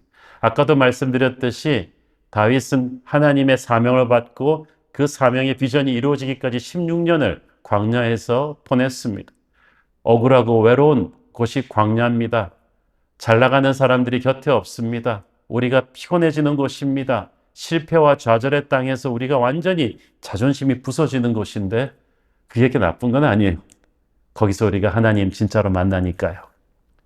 진 에드워즈의 세왕 이야기라는 책을 본 적이 있습니다. 사울과 다윗이 처음 시작했을 때는 둘 다 능력도 겸손도 비슷했다고 말합니다. 근데 둘의 차이가 언제 벌어졌느냐? 사울은 광야를 거치지 않고 바로 왕이 된 데 반해서 다윗은 처절한 광야를 통해서 왕이 되었다는 겁니다. 광야를 통해서 하나님께서 다윗 안에 있던 제2의 사울을 죽였다는 거예요. 사울은 일중심의 사람, 교만한 사람이었지만 다윗은 항상 하나님 앞에서 자신을 돌아보는 겸손이 있는 사람이었습니다. 그게 어떻게 형성됐어요? 광야 학교에서 하나님이 다윗을 실력과 인품을 겸비한 칼과 칼집의 사람으로 키우신 것입니다. 여러분, 저도 보니까요, 어렸을 때부터 개척교회 목사 아들로 자라면서 경제적인 고난 또 여러 가지 많은 고난을 통해서 여기까지 온 것 같습니다. 그러나 위대한 하나님의 종들은 다 광야학교에서 훈련을 받았어요. 지금도 목회 광야를 지나고 계신 목사님들이 있다면 용기를 내십시오. 하나님이 여러분과 함께 동행하십니다.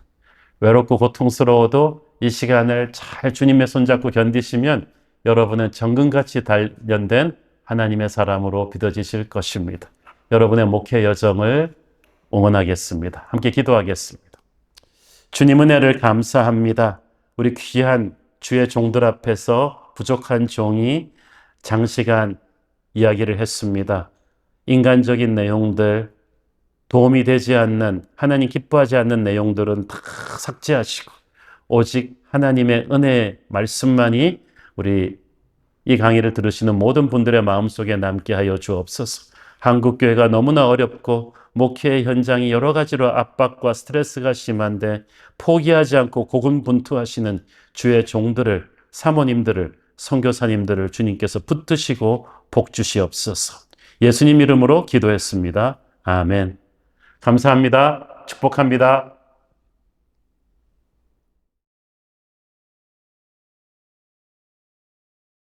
귀한 강의에 감사드립니다. 다윗의 이야기와 말씀들을 통해 선명한 목회 리더십에 대해 배울 수 있는 시간이었습니다. 오늘 강의를 통해 날카로운 칼과 견고한 칼집처럼 횃불의 교회와 목회 리더십이 새로워지길 소망합니다. 리포지션, 다시 예수님의 겸손한 자리로 이 주제로 8주간 진행되는 횃불에는 매주 월요일 9시 30분에 시작합니다. 강의는 횃불의 홈페이지와 유튜브 채널에서 다시 시청하실 수 있고 지역 횃불에 문의하시면 대면으로도 만나실 수 있습니다. 다음 주에는 7번째 강의로 피아의 대표인 김윤희 박사님과 국제기도 공동체의 김석원 목사님의 강의로 찾아뵙겠습니다. 대면 모임 및 조별 모임이 궁금하신 분들은 각 지역 횃불회의 총무님께 문의하시면 좋겠습니다. 그러면 다음 주에 뵙겠습니다. 감사합니다.